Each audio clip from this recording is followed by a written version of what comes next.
সন্ধ্যার দিকে শপিং মলে আসছি কিছু কাপড় চোপড় কিনতে।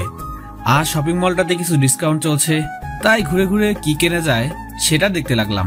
হঠাৎ করে কিছু একটার সাথে ধাক্কা লেগে পড়ে গেলাম। উঠে দাঁড়াতে দেখি পরীর মতো সুন্দরী একটা মেয়ে, যেন ভুল করে পরী পালকের থেকে নেমে এসেছে। কিছু বুঝে ওঠার আগে ঠাস ঠাস করে দুইটা চর বসিয়ে দিল। ছোট লোকের বাচ্চা, চোখে দেখতে পাস না? তোর সাহস হয় কি করে আমার গায়ে টাচ করার? আমি সরি, দেখতে পাই নাই। দেখতে পাস নাই নাকি অন্য কিছু? এই তোদের মতো ছেলেদেরকে খুব ভালো করে চেনা আছে আমার। মেয়ে দেখলেই গায়ে পড়তে ইচ্ছে করে নাকি? তুই জানিস আমি কে আর আমার বাবা কি করে? আমি সত্যি আপনাকে দেখতে পাই নাই, না দেখে ধাক্কা লেগে গিয়েছে। এমনিতেই ধাক্কা দিয়েছিস, আবার মুখে মুখে তর্ক করছিস। তোর অবস্থা দেখ কি করি আমি।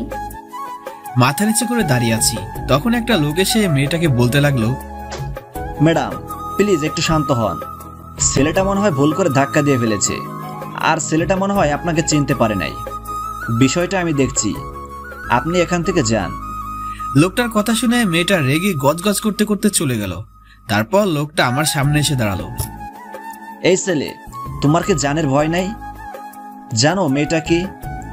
এই শহরের নামকরা বিজনেসম্যান আনোয়ার সাহেবের মেয়ে। আমি আর একটু পরে আসলে হয়তো তোমার অবস্থা খারাপ করে ছাড়তো। এখানে যা করতে এসেছো সেটা করে চলে যাও। একথা বলে লোকটা চলে গেল। ও, আপনাদেরকে তো আমার পরিচয় দিই নাই। আমি নীল, এই শহরে নতুন এসেছি, তেমন কিছু চিনি না। আর এই মেয়েটাকেও প্রথমবার দেখলাম। আমি তো আর ইচ্ছা করে ধাক্কা দেই নাই, তবুও কেমন আচরণ করলো দেখলেনই তো। যাক, যা হবার হয়েছে। শপিং করার মুডটা নষ্ট করে দিল। প্রয়োজনীয় কিছু জিনিস কিনে বাসার দিকে রওনা দিলাম। ছোট্ট একটা বাসা ভাড়া নিয়েছি শুধুমাত্র নিজের থাকার জন্য।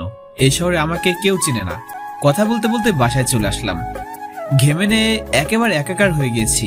ওয়াশরুমে গিয়ে শাওয়ার নিলাম, তারপর রাতের খাবারটা খেয়ে নিলাম, তারপর বিছানায় শুয়ে পড়লাম। তখনই ফোনে একটা মেসেজ আসলো।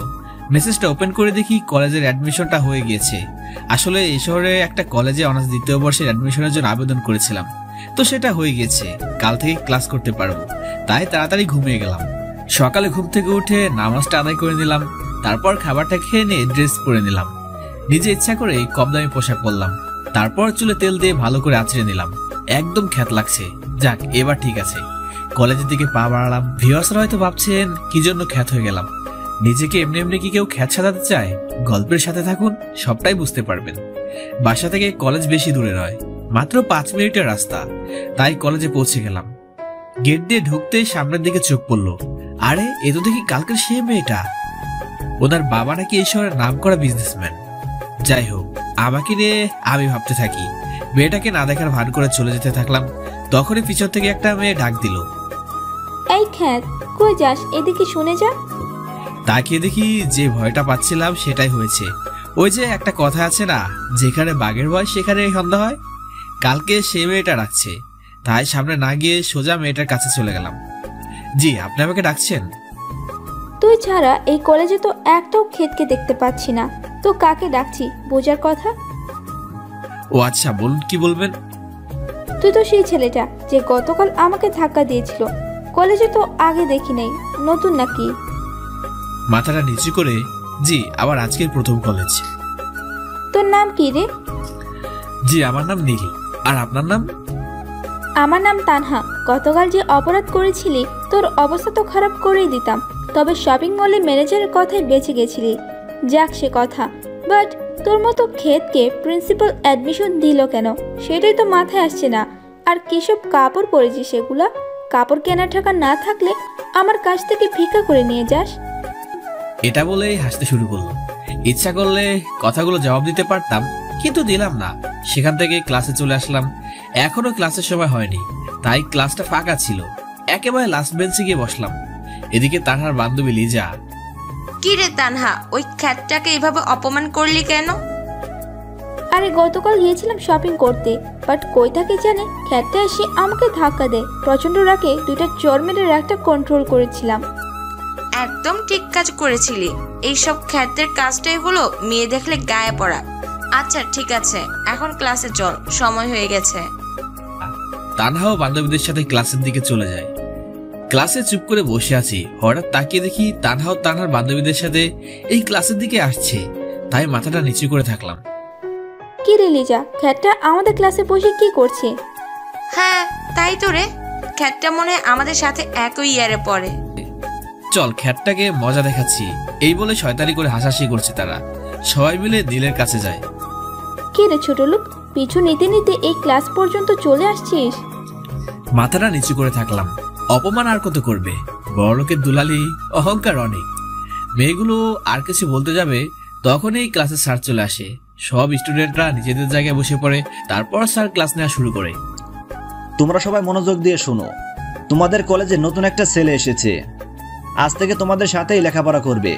নীল, তুমি এখানে এসো। স্যারের কথা মতো সামনে গিয়ে স্যারের পাশে দাঁড়ালাম। এই হলো তোমাদের নতুন বন্ধু, গতকালই অ্যাডমিশন নিয়েছে, এখানেও নতুন এসেছে, তোমরা ওকে দেখে রাখবে। স্যারের কথা শেষ না হতে তানহা দাঁড়িয়ে গেল। স্যার, আপনাদের কি রুচিবোধ বলতে কিছুই নাই নাকি সব হারিয়ে গেছে? কই থেকে একটা ক্ষেত ছোট লোককে কলেজে অ্যাডমিশন দিয়েছেন? কলেজের ইজ্জতটাই তো এর জন্য নষ্ট হয়ে যাবে। তানহার কথা শুনে মাথা নিচু করে দাঁড়িয়ে থাকলাম। এরা শুধু ভালো জামা কাপড়ই দেখে, ভিতর দেখে না। Tanha, just set up. তুমি তোমার সীমা অতিক্রম করে ফেলেছো। ভুলে যেও না, তুমি এখানে শিক্ষা নিতে আসছো, এটা কোনো সিনেমা হল না। Sit down right now. Tanha স্যারের কথায় বসে পড়ে। নীল, তুমি কিছু মনে করো না, নিজের জায়গায় গিয়ে বসে পড়ো। স্যারের কথা মতো নিজের সিটে এসে বসলাম। স্যার ক্লাস নিতে শুরু করলেন। ক্লাস করা শেষে বের হয়ে গেলাম। আজকে নতুন, তাই কোনো বন্ধু নাই। ক্যাম্পাসের দিকে হাঁটতে লাগলাম। ঠিক তখনই পকেটে থাকা ফোনটা বেজে উঠলো। Hello sir. নীল, তোমাকে যে মিশনে পাঠানো হয়েছে সেটা ভালো করে কমপ্লিট করা চাই। কোনো রকম কেউ যেন সন্দেহ না করে। এটা খুবই গোপনীয়ভাবে করতে হবে। হাত ফসকে বেরিয়ে গেলে দেশের জন্য বিপদ হয়ে আসতে পারে। অপরাধীদেরকে আমাদের চাই। স্যার আপনি কোনো চিন্তা করবেন না, এখানে আমি ছাত্র সেজে এসেছি, তাই সন্দেহ করার কিছু নাই। এই মিশনটা কমপ্লিট করে এখান থেকে বের হব। স্যার শুধু কিছুদিন সময় লাগবে। ওকে, তোমাকে সময় দেওয়া হলো, তবে বেশি দেরি যেন না হয়। মনে মনে অপরাধীদের তো জেলের ভাত খাইয়ে ছাড়বো, সে যেভাবেই হোক। তার আগে আমাকে এই কলেজের সম্পর্কে ভালো করে কিছু জেনে নিতে হবে। এসব ভাবছি তখনই পিছন থেকে কেউ একজন আমার নাম ধরে ডাক দিল। পিছনে ঘুরে দেখি একটা ছেলে দৌড়ে কাছে চলে আসলো, হাত বাড়িয়ে দিয়ে বলে, হাই, আমি রাজ।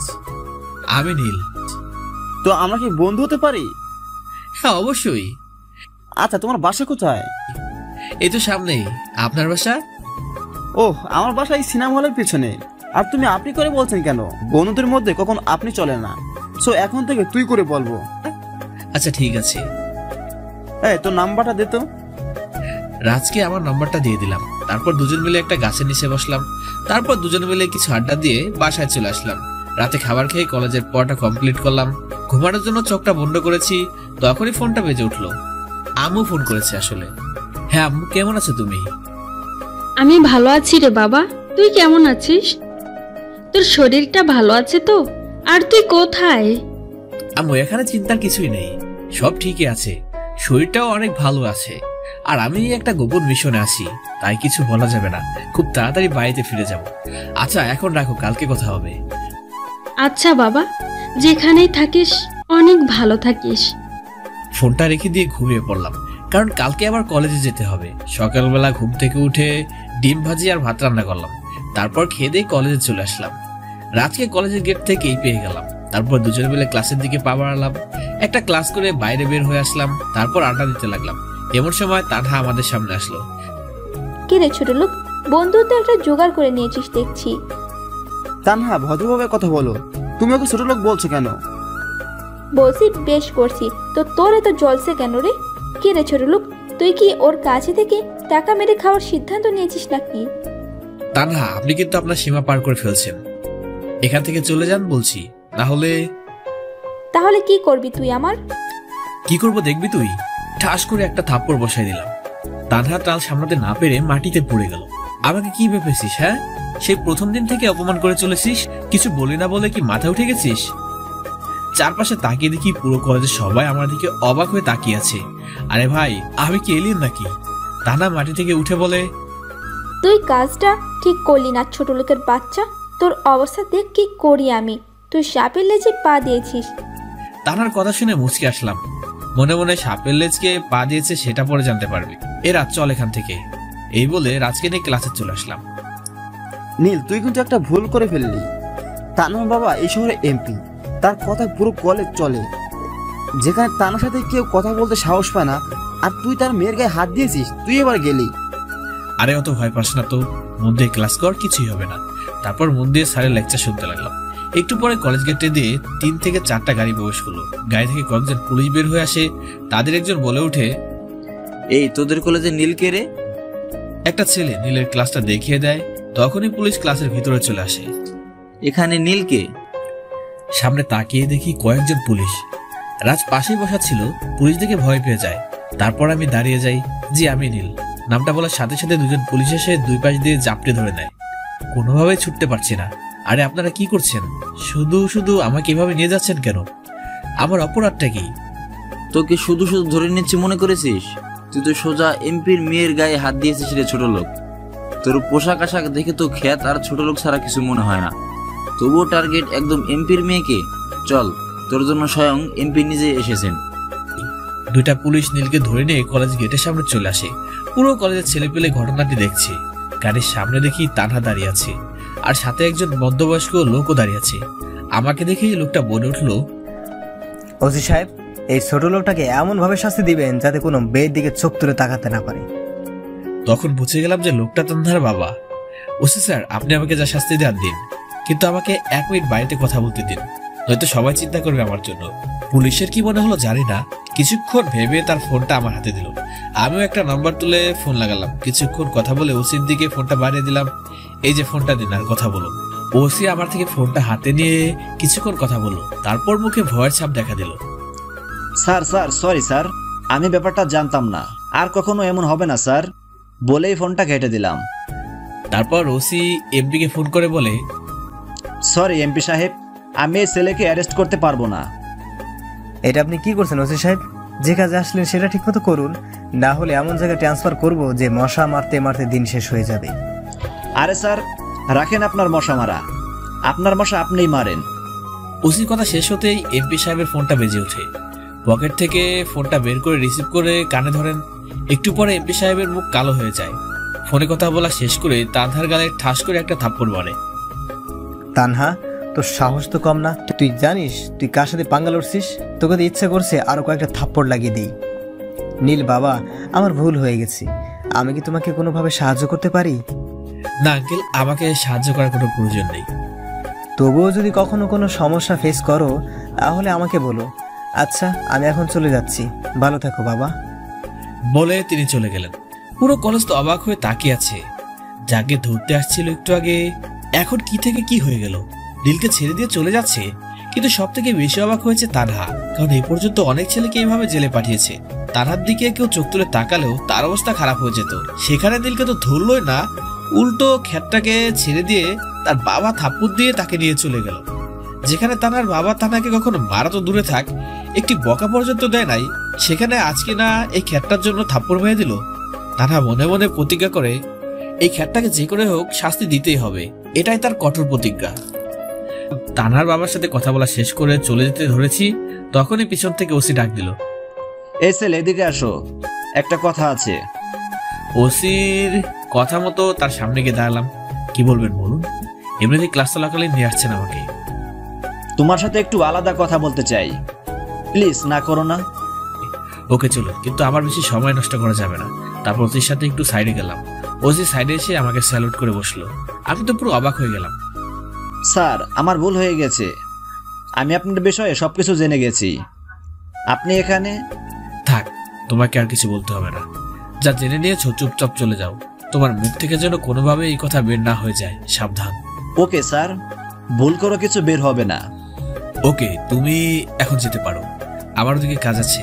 বলে সেখান থেকে চলে আসলাম। সামনে তাকিয়ে দেখি রাজ আমার দিকে অবাক দৃষ্টিতে তাকিয়ে আছে। কে রাজ, এভাবে তাকিয়ে আছিস কেন? তুই কে এটা আমাকে বলতো? তান্নার বাবা ফোনে কথা বলার পর তোকে ছেড়ে দিল। যেখানে তান্না অনেক ছেলেকে ওর বাবার দিয়ে জেলের ভাত খাইয়েছে, সেখানে তোকে এমনিতেই ছেড়ে দিল। তুই কে আর তোর পরিচয় কি? এটা তুই কোনো কথা বললি? আমি তো তোর বন্ধু। আর কেন যে আমাকে কিছু না করে ছেড়ে দিল? আচ্ছা, এখন এসব কথা ভেবে কাজ নেই। এখন চল বাসার দিকে যাওয়া যাক। তারপর রাজকে বিদায় দিয়ে বাসায় চলে গেলাম। ফ্রেশ হয়ে একটা ঘুম দিলাম। বিকালে ঘুম থেকে উঠে বাইরে থেকে একটু ঘুরে আসলাম। রাতে কলেজে পড়াটা শেষ করে ঘুমানোর জন্য শুয়ে পড়লাম। ঘুমের চোখটা জড়িয়ে আসছে আর তখনই টেবিলে থাকা ফোনটা বেজে উঠলো। দূর, এ সময় আবার কে ফোন দেবে? রাত বাজে 11টা। ফোনটা হাতে নিয়ে দেখি আম্মু ফোন করেছে। তাড়াতাড়ি ফোনটা রিসিভ করলাম। হ্যালো আম্মু, কেমন আছো তুমি? তোকে ছাড়া কিভাবে ভালো থাকি আমি বল? আজ কতদিন হয়ে গেল তুই বাসায় নাই। তোর জন্য সব সময় আমার মনটা খারাপ থাকে। তোর বোন তো সব সময় তোর কথা বলে। আচ্ছা আম্মু, সবার কথাই তো শুনলাম, বাট বাবা কেমন আছে? তোর বাবাও তোকে অনেক মিস করছে, কিন্তু সে একটা বিষয়ে অনেক খুশি যে তার ছেলেটা দেশের জন্য কাজ করছে। সাথে আমরাও গর্ব করি তোর জন্য। আম্মু, তোমরা শুধু আমার জন্য দোয়া করো, যেন যে কাজে নেমেছি সেটা সম্পন্ন করতে পারি। তাহলে দেশের জন্য অনেক বড় কিছু করতে পারবো। আচ্ছা, এখন ফোনটা রাখছি, কালকে কথা হবে। তারপর ফোনটা কেটে দিলাম। কিন্তু ফোনটা আবারও বেজে উঠলো। এবার তাকিয়ে দেখি কোনো এক অচেনা নম্বর থেকে ফোন এসেছে। ফোনটা রিসিভ করলাম। হ্যালো, কে বলছেন? তোমার চেনা কেউ একজন। কণ্ঠ শুনে বুঝতে পারলাম এটা কোনো মেয়ের কণ্ঠ। আচ্ছা, আপনি কে বলছেন? বললাম তো, তোমার কাছের একজন মানুষ। আপনার এসব ফালতু কথা শোনার সময় আমার নেই। আমার নম্বর আপনি কোথায় পেয়েছেন? বাহ বাহ, প্রিয় মানুষটার নাম্বার পেতে আবার কোনো সমস্যা হয় নাকি? এই যে ম্যাডাম শুনুন, আপনি যে হন না কেন, এইসব আজারে পেঁচাল আমার শোনার মতো সময় নেই। সো ফোনটা রাখলাম। এই বলছি, এত রেগে যাওয়ার কি আছে? আমি তানহা। নামটা শোনার পরেই অবাক হয়ে গেলাম। যে মেয়েটা আমাকে দেখতে পায় না সে আমাকে ফোন দিয়েছে। কিন্তু তারপরে তার সব আচরণ মনে পড়ে গেল। আর খারাপ লাগতে লাগলো। এই মেয়ে, তুমি আমাকে ফোন দিয়েছো কেন? আমাকে অপমান করে তোমার ভালো লাগে নাই? আবার এখন ফোন দিয়ে অপমান করার চিন্তা ভাবছো, তাই তো? বিশ্বাস করো নীল, আমি নিজের অহংকারের কারণে সব কিছু করেছি। মনুষ্যত্ব হারিয়ে ফেলেছিলাম, কিন্তু এখন নিজের ভুলটা বুঝতে পেরেছি। আমাকে প্লিজ তুমি ক্ষমা করে দাও। আমি তোমার উপর রাগ করে নাই। যা হয়ে গেছে সেটা বাদ দাও। তুমি যে তোমার ভুলটা বুঝতে পেরেছো সেটা অনেক। এখন রাখতে পারো। না না, আগে রাখবে না। আগে তোমাকে বলতে হবে যে আমাকে মাফ করে দিয়েছো, না হলে তোমাকে ছাড়ছি না। মনে মনে কি যে বিপদে পড়লাম রে ভাই। মেয়ে তো দেখি আঠার মতো লেগে আছে। ওকে, ঠিক আছে, তোমাকে মাফ করে দিলাম। এখন খুশি তো? খুশি মানে অনেক খুশি। আচ্ছা, আমরা কি ভালো বন্ধু হতে পারি? প্লিজ এটাতে না করো না। আচ্ছা ঠিক আছে, আজ থেকে তুমি আমার ভালো বন্ধু। অনেক ধন্যবাদ তোমাকে। তারপর তানহার সাথে অনেক সময় কথা বললাম। কিছুক্ষণ কথা বলে দুজনে অনেকটা ফ্রি হয়ে গেলাম। আচ্ছা তানহা, এখন রাখছি, কালকে কথা হবে, কারণ কলেজ আছে। এখন না ঘুমালে কালকে উঠতেই পারবো না। ওকে, ঘুমিয়ে পড়ো। বলে ফোনটা কেটে দেয়। চোখ দুটো বন্ধ করার সাথে সাথে ঘুমিয়ে গেছি। একেবারে সকালবেলা উঠলাম। তারপর নামাজ পড়ে নিয়ে চুলায় রান্না বসালাম। একটা ডিম ভাজি করে ভাত রান্না করে খেয়ে নিলাম। তারপর কলেজের দিকে রওনা দিলাম। একটু পর কলেজে পৌঁছে গেলাম। আমাদের আড্ডা জায়গায় রাজ এসে বসে আছে একা একা। তারপর আমিও গিয়ে ওর সাথে সামিল হলাম। কিরে, তোর এতক্ষণ লাগে আসতে? সে কখন থেকে তোর জন্য বসে আছি। আমি ঠিক সময় এসেছি, কিন্তু তুই আজকে অনেক আগে এসেছিস কেন? তাই এত দেরি মনে হচ্ছে? ঘড়ির দিকে তাকিয়ে জিব্বা একটা কামড় দেয়। সরি রে, ঘড়ির দিকে খেয়াল করি নাই। থাক, তোর খেয়াল করতে হবে না। ক্লাসের সময় হয়ে গেছে, এখন ক্লাসে চল। তারপর দুজন মিলে ক্লাসে চলে গেলাম। একটু পর স্যার এসে ক্লাস নেওয়া শুরু করে। কিছুক্ষণ পর তানহা দৌড়ে ক্লাসরুমে ঢুকে গেল। তানহা, তুমি অনুমতি না নিয়ে ক্লাসে ঢুকলে কেন? সরি স্যার, ভুল হয়ে গেছে। আসলে আজকে একটু দেরি হয়ে গেছে, তাই দৌড়ে চলে আসছি। ওকে, ঠিক আছে, জায়গায় গিয়ে বসো। তানহা গিয়ে নিজের জায়গায় বসলো, কিন্তু লক্ষ্য করলাম যে ওর ক্লাসের দিকে কোনো মনোযোগ নেই। বারবার শুধু আমার দিকেই তাকাচ্ছে। পুরো ক্লাস জুড়ে আমার দিকেই তাকিয়ে আছে। ক্লাস শেষ হওয়ার পর বাইরে গিয়ে রাজের সাথে আড্ডায় বসলাম। তখনই তানহা আমাদের সামনে আসলো। হাই নীল, কেমন আছো? হ্যাঁ, অনেক ভালো আছি। তুমি? হ্যাঁ, আমিও অনেক ভালো আছি। সো বসতে পারি? হ্যাঁ অবশ্যই। তাকিয়ে দেখি রাজ আমার দিকে হা করে তাকিয়ে আছে। ও রাজ, তোকে তো বলা হয়নি। তানহা ওর ভুলটা বুঝতে পেরেছে, তাই ওকে বন্ধু করে নিয়েছি। এতে কি তোর কোনো আপত্তি আছে? আমার আর কিসের আপত্তি থাকবে? তোদের দুজনের মধ্যে ঝগড়া চলছিল, কিন্তু তুই যেহেতু নিজেই মিটিয়ে নিয়েছিস সবকিছু, সেটাতে আমার আপত্তি থাকার কথা নয়। ওকে ঠিক আছে। অনেক সময় আড্ডা দিলাম টিচার মিলে। তারপর সবাই নিজেদের বাসায় চলে গেলাম। দুপুরে ঘুম দিলাম একটা। হঠাৎ করে ফোনের আওয়াজে ঘুমটা ভেঙে গেল। ফোনটা রিসিভ করলাম। হ্যালো, কে বলছেন? আমি রিশা। তোমার নিশ্চয় আমার কথা মনে আছে? এটা আবার না মনে থাকার কি আছে? তুমি আমার সেই ছোট্টবেলার বান্ধবী। তোমাকে তো মনে থাকবেই, তাই না? হ্যাঁ, হ্যাঁ, সেটা তো অবশ্যই। সো এখন কি কোনো জব করছো তুমি? হ্যাঁ, আমি একজন সিআইডি অফিসার। আর আমি এটাও জানি যে তুমি কি জন্য এখানে এসেছো আর কি জন্য এই কলেজটাতে ভর্তি হয়েছো। তুমি যাদের সম্পর্কে পুরোপুরি জানতে চাইছো সেটা আমার কাছে আছে। তুমি চাইলে আমার সাথে দেখা করতে পারো, তারপরই সব বিষয়ে আলোচনা হবে। ওকে, তোমার সাথে আজকে বিকেলে দেখা করব। তাহলে তুমি কোথায় দেখা করতে পারবে? আমরা দুজন জ্যাকসন কফি শপে দেখা করতে পারি, ঠিক বিকেল 4টায়। ওকে ডান, আমি পৌঁছে যাব। তারপর ফোনটা রেখে দিয়ে ফ্রেশ হয়ে নিলাম। হালকা কিছু নাস্তা করে বেরিয়ে পড়লাম রিশার উদ্দেশ্যে। একটু পরে কফি শপে পৌঁছে গেলাম। ভিতরে ঢুকে দেখি রিশা একটা টেবিলে বসে আছে। সরি রিশা, আমার একটু দেরি হয়ে গেল। তুমি কষ্ট করে এত সময় বসে আছো, তোমার এখনো সে আগের মতো আগে চলে আসার অভ্যাসটা যায় নাই। ঠিক বলেছো, আমার এখনো সেই অভ্যাসটা যায় নাই। আর ভালো জিনিস নিশ্চয়ই যত্ন করে রেখে দিতে হয়। হ্যাঁ, সেটা অবশ্য খারাপ বলো নাই। তো বলো, কি খাবে তুমি আজকে? এই পাগল হয়ে গেছো নাকি তুমি? আজ কতদিন পর তোমার সাথে দেখা হলো। আজকে তুমি শুধু বসে থাকবা আর আমি খাওয়াবো। ওকে ঠিক আছে মিস সিআইডি অফিসার, তুমি তো দেশের জন্য খুব ভালো কাজই করছো। আর আমার খুব ভালো লাগলো যে তোমার সাথে এভাবে কথা বলতে পারছি। এই হইছে, অত পাম দেওয়ার দরকার নেই। তুমি তো কম না, তুমি তো একজন underground commando the army man, সেটাও আবার ওয়ান ম্যান আর্মি কমান্ডো। তুমি তো দেশের জন্য খুব ভালোভাবে লড়াই করতে পারবে। আমাদের কথা বলার মাঝে ওয়েটার এসে 2টা কফি দিয়ে গেল। রিশা, তুমি এর মধ্যে কফি অর্ডার দিয়ে ফেলেছো? তারপর আরো বেশ কয়েকটা আইটেম আসলো। এবার এগুলো খেয়ে নাও। আর হ্যাঁ, তোমাকে যে জন্য আসতে বলেছি একটু ওয়েট করো। রিশা ব্যাগের থেকে একটা সিডি প্লেয়ার বের করে, এই নাও, এর ভিতরে তোমার সবকিছু ইনফরমেশন দেওয়া আছে। আর আমার সন্দেহ যে ওই কলেজের প্রিন্সিপালও এটার সাথে জড়িত। আরে সেটা তো আমি খুঁজে নেব যে কে এই দেশ বিরোধী কাজের সাথে জড়িয়ে আছে। ওদের সব কয়টাকে ধরে এমন অবস্থা করব যে বাকি সন্ত্রাসীরা ভাবতেও ভয় পাবে। তারপর দুজন মিলে খেয়ে নিয়ে বের হয়ে গেলাম। তারপর বাসায় চলে গেলাম। রাতে ল্যাপটপ অন করে সিডি প্লেয়ার প্লে করলাম। বাহ, রিশা তো দেখছি খুব ভালো কাজ করেছে, সব ইনফরমেশন এখানে নিয়ে আসছে। কিন্তু হঠাৎ করে চোখটা এক জায়গায় আটকে গেল। কলেজের প্রিন্সিপাল সে ওসির সাথে বসে আছে। এটা শুধু একটা ফটো। একটু ভালো করে লক্ষ্য করলাম, বোঝা যাচ্ছে ওসির সাথে প্রিন্সিপাল কিছু একটা বিষয় নিয়ে হেসে হেসে কথা বলছে। আবার রিশাও তো বলছিল যে প্রিন্সিপালকে সন্দেহ করে। তাহলে কি প্রিন্সিপাল ওই কাজের সাথে জড়িত? এসব কথা ভাবছি তখনই ফোনটা বেজে উঠলো। ফোনের শব্দে ধ্যান কাটলো। ফোনের দিকে তাকিয়ে ফোনটা রিসিভ করলাম। Hello sir. কি নীল, তোমার কাজ কত দূর? জি স্যার, সবকিছু ভালোভাবে চলছে। আশা করি খুব তাড়াতাড়ি এই কেসটা সলভ করে ফেলবো। কথা বলা শেষ করে ফোনটা কেটে দিলাম। তারপর ঘুমিয়ে পড়লাম। সকালবেলা কলেজে গিয়ে রাজের সাথে আড্ডা দিতে লাগলাম। আর তখন দেখি 3 থেকে 4 জন ছেলে প্রিন্সিপালের রুমে ঢুকলো। সবগুলোকেই দেখতে গুন্ডাদের মতো। সবাই মাস্ক পরে আছে, যেন মনে হচ্ছে জঙ্গল থেকে উঠে এসেছে। কলেজে আসার পর থেকে ওদেরকে দেখি নাই। তবে কি ওরা প্রিন্সিপালের সাথে মিলে কুকর্ম করছে? মনে প্রচুর পরিমাণ সন্দেহ হতে লাগলো। কি হচ্ছে? দেখা করার দরকার কি? এই রাজ, আমার একটা পার্সোনাল কল আসছে, আমাকে একটু সাইডে যেতে হবে। রাজের কাছ থেকে সরে গিয়ে প্রিন্সিপালের রুমের দরজায় গিয়ে দাঁড়ালাম। তারপর লুকিয়ে ওদের কথাগুলো শুনতে লাগলাম। এই তোমরা এখন কলেজে আসছো কি জন্য? তোমাদেরকে না আমি বলেছিলাম যে আমি ফোন করব? যদি কেউ এটা দেখে নেয় তাহলে তোমরা সহ আমাকেও জেলের ঘানি টানতে হবে। আরে প্রিন্সিপাল, রাখ তো তোর জেল। আমরা ওসব জেলের ভয় পাই না। তোকে বলেছিলাম ড্রাগগুলো দেশের বাইরে পাঠাতে হবে, সেটা যে করেই হোক। তুই সেগুলো নিয়ে কোথায় রাখছিস তাড়াতাড়ি বল। তোমরা উত্তেজিত হচ্ছে কেন এত? আমি তো টাকার গোলাম। তোমাদের ড্রাগগুলো আমি যথাসময়ে পাঠিয়ে দেবো, কারণ আমিও চাই অনেক বড় লোক হতে। এই প্রিন্সিপাল হয়ে কতদিন থাকবো? আমি একেবারে দেশের বাইরে চলে যাব আর জীবনটাকে উপভোগ করব। ঠিক আছে, আমরা এখন চলে যাচ্ছি।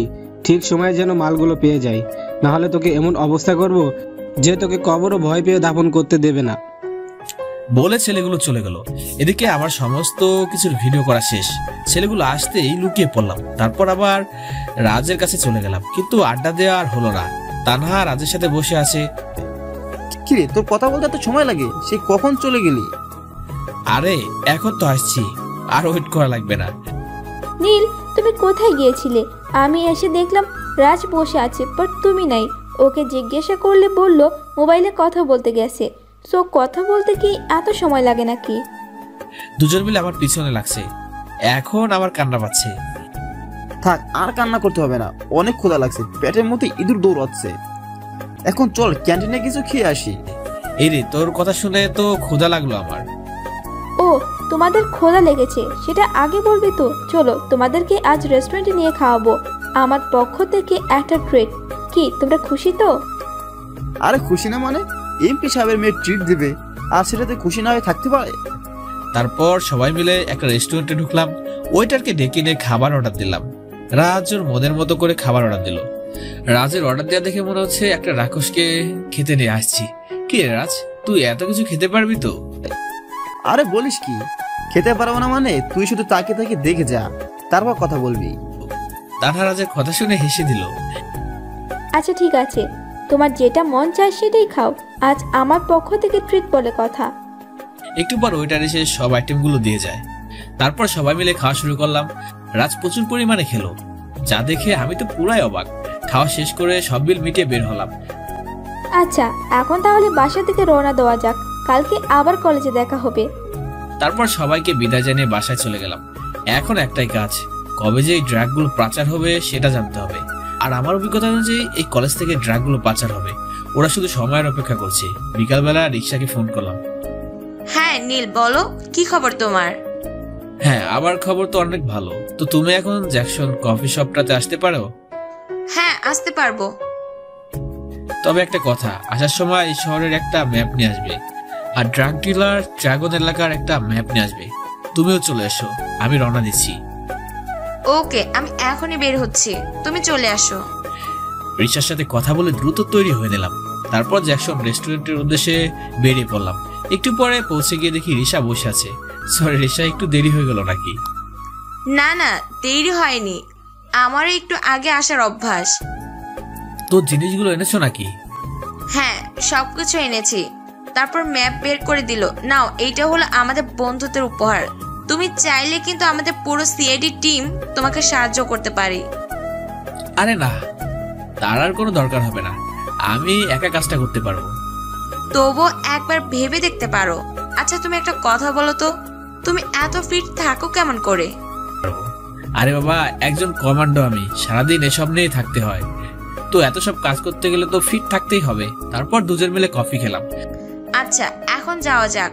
ডিনারের কফির বিলটা আমি দিলাম, কিন্তু পরের ট্রিটটা কিন্তু তোমার। আচ্ছা ঠিক আছে, এখন বের হওয়া যাক। রেস্টুরেন্ট থেকে বের হয়ে গেলাম। রিসা হাত বাড়িয়ে দিয়ে হ্যান্ডশেক করলো। ওকে, তাহলে যাওয়া যাক। ওকে বিদায় দিয়ে রাস্তা পার হলাম। হঠাৎ করে পেছন থেকে রিসা চিৎকার শুনতে পেলাম। এই তোমরা কারা? আমাকে ছেড়ে দাও বলছি। রিসার আওয়াজ শুনে পিছনে তাকাতে দেখি একটা গাড়ি ওকে জোর করে তুলে নিয়ে যাচ্ছে। নিশ্চয়ই ড্রাগনের লোকেরা আমার ব্যাপারে জেনে গেছে আর ভুল করে রিসাকে তুলে নিয়ে যাচ্ছে। আমিও ওদের পিছনে দৌড়াতে লাগলাম। গাড়িটা স্পিডে চলছে, কিন্তু আমিও কমান্ডোতে দৌড়ে চ্যাম্পিয়ন হয়েছি। সমস্ত শক্তি দৌড়াতে লাগলাম। ওর আস্তে আস্তে জঙ্গলের মধ্যে চলে গেল। কি করব কিছুই মাথায় আসছিল না। তখন রাস্তায় একটা মোটা লাঠি দেখতে পেলাম। ওইটা ওদের গাড়ির দিকে ছুঁড়ে মারলাম। সাথে সাথে গাড়ির সামনের কাজটা ভেঙে গেল, আর ওরা কন্ট্রোল করতে না পেরে গাড়ি থামিয়ে দিল। দৌড়ে গিয়ে রিসাকে গাড়ি থেকে বের করলাম, কিন্তু 10 থেকে 13 জন আমাদেরকে ঘিরে দিল। রিসাকে সাইডে সরিয়ে দিয়ে সব কয়টাকে মারতে থাকলাম। একটু পর দেখি মাটিতে সব কয়টা গড়াগড়ি খাচ্ছে। তারপর রিসার দিকে তাকাতে একটা গুলি এসে সোজা আমার পেটের বাম পাশে লাগলো। সাথে সাথে চোখ দুটা অন্ধকার হয়ে গেল। রিসা এই অবস্থা দেখে নীল বলে একটা চিৎকার দেয়, কিন্তু নীলের দেহ মাটিতে পড়ে আছে, কোনো সারা শব্দ নেই। সেই লোকগুলো এসে জোর করে রিসাকে তুলে নিয়ে যায়। হঠাৎ করে আমার ঘুমটা ভেঙে গেল। পাশে তাকিয়ে দেখি 3টা লোক দাঁড়িয়ে আছে। চারপাশে তাকাতে দেখি আমি হসপিটালের বেডে শুয়ে আছি। তখন সামনে দাঁড়ানো একটা লোক বলে উঠলো, এই ছেলে রিসা কোথায়? মনে মনে এরা আবার কারা যে রিসার খোঁজ নিতে আসছে? ব্যাপারটা এখন চেপে যেতে হবে। আমি কেন রিসাকে চিনি না? আর আপনারা কে? আমরা সিআইডি থেকে আসছি, আর রেশাও একজন সিআইডি অফিসার। এটা রেশার ছবি, একটা ছবি সামনে দিয়ে বলল, আর আমরা তোমাকে জঙ্গল থেকে অজ্ঞান অবস্থায় পেয়েছি। ছবির দিকে তাকিয়ে দেখলাম যে এটা রিসা, কিন্তু ওদেরকে এখন আমার সম্পর্কে বললে পুরো প্ল্যানটাই বরবাদ হয়ে যাবে। তাছাড়া রিসাকে বলছি যে আমি ওদের কোনো প্রকার সাহায্য নেব না, তাই এটা প্ল্যান মাথায় আসলো। শুনুন, আমি মেয়েটাকে চিনি না, আর আমি কিভাবে জঙ্গলে ছিলাম সেটাও আমি জানি না। আমি তো সকালে কলেজের জন্য বের হয়েছিলাম, তারপর আমার আর কিছু মনে নেই। স্যার, তাহলে কি ওর স্মৃতিশক্তি চলে গেছে নাকি? না না, আমার স্মৃতিশক্তি আসলে যায়নি। আমার সবকিছুই মনে আছে। আমার নাম নীল। এখানে একটা কলেজে আমি লেখাপড়া করি, বাট কলেজ থেকে বের হওয়ার পর আমার কিছুই মেনে নেই। ডক্টর আমার মাথা ব্যথা করছে। রাহাত, এবার ছেলেটার একটু রেস্টের প্রয়োজন, না হলে মাথায় অতিরিক্ত চাপ পড়বে। দেখো রাহাত, এখন যদি আর ওকে চাপ দাও তাহলে নার্ভাস ব্রেকডাউন হয়ে যাবে। So please leave him alone. তখন অফিসার আর কোনো কথা বলতে পারলো না। তারা কেবিন থেকে বের হয়ে গেল। আর তখনই তানহা দৌড়ে ভিতরে প্রবেশ করলো। পিছনে রাজও ছিল। এই নীল, কি হয়েছে তোমার? জানো তোমার জন্য কতটা টেনশন হচ্ছিল। ডক্টর, নীলের কি হয়েছে?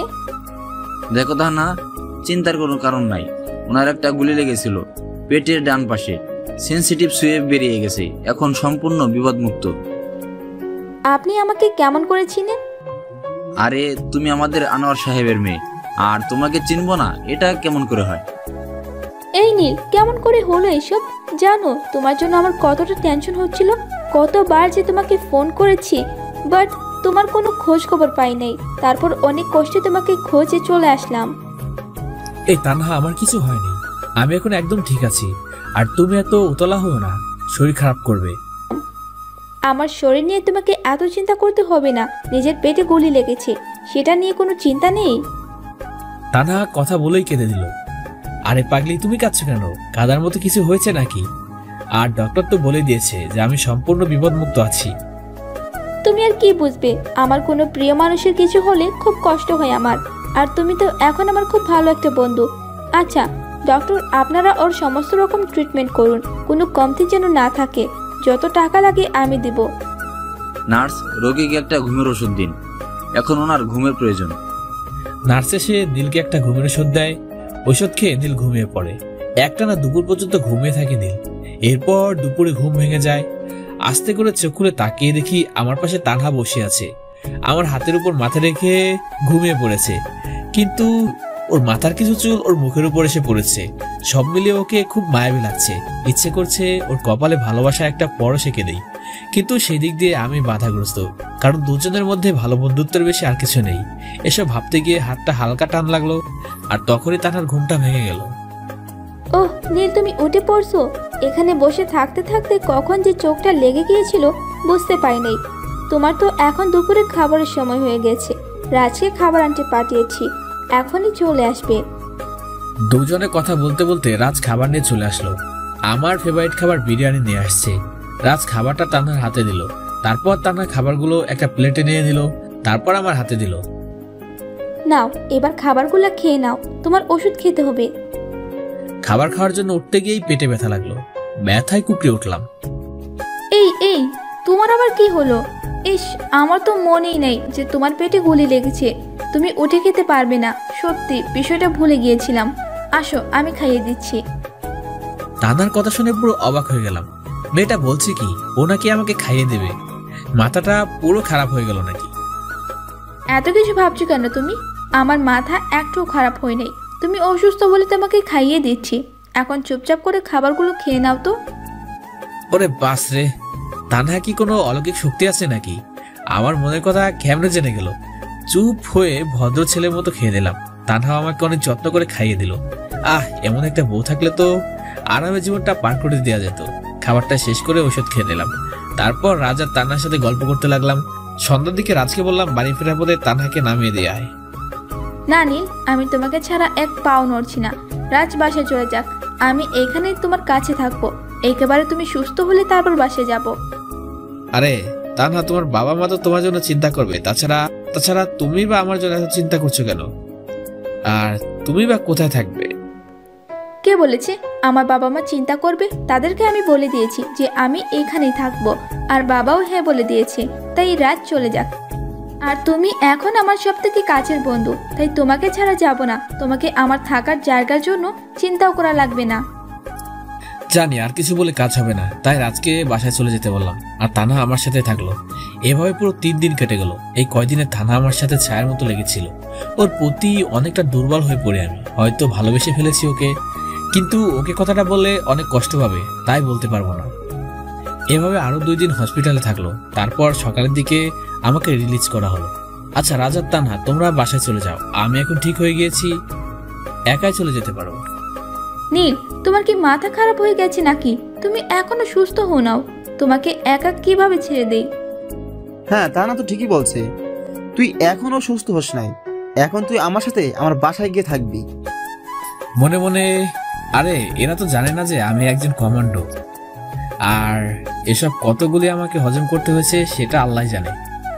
এই একটা গুলি আমাকে আর কিভাবে কাবু করবে? আরে তানহা, এই দেখো আমি একদম সুস্থ। বলে বেড থেকে নেমে হাঁটাহাঁটি করলাম। আমাকে দেখে তানহা আর রাজ দুজনে অবাক হয়ে গেছে। কি এবার তোমাদের বিশ্বাস হয়েছে তো? ওই, আমি বিশ্বাস করতে পারছি না, এটা কি করে সম্ভব?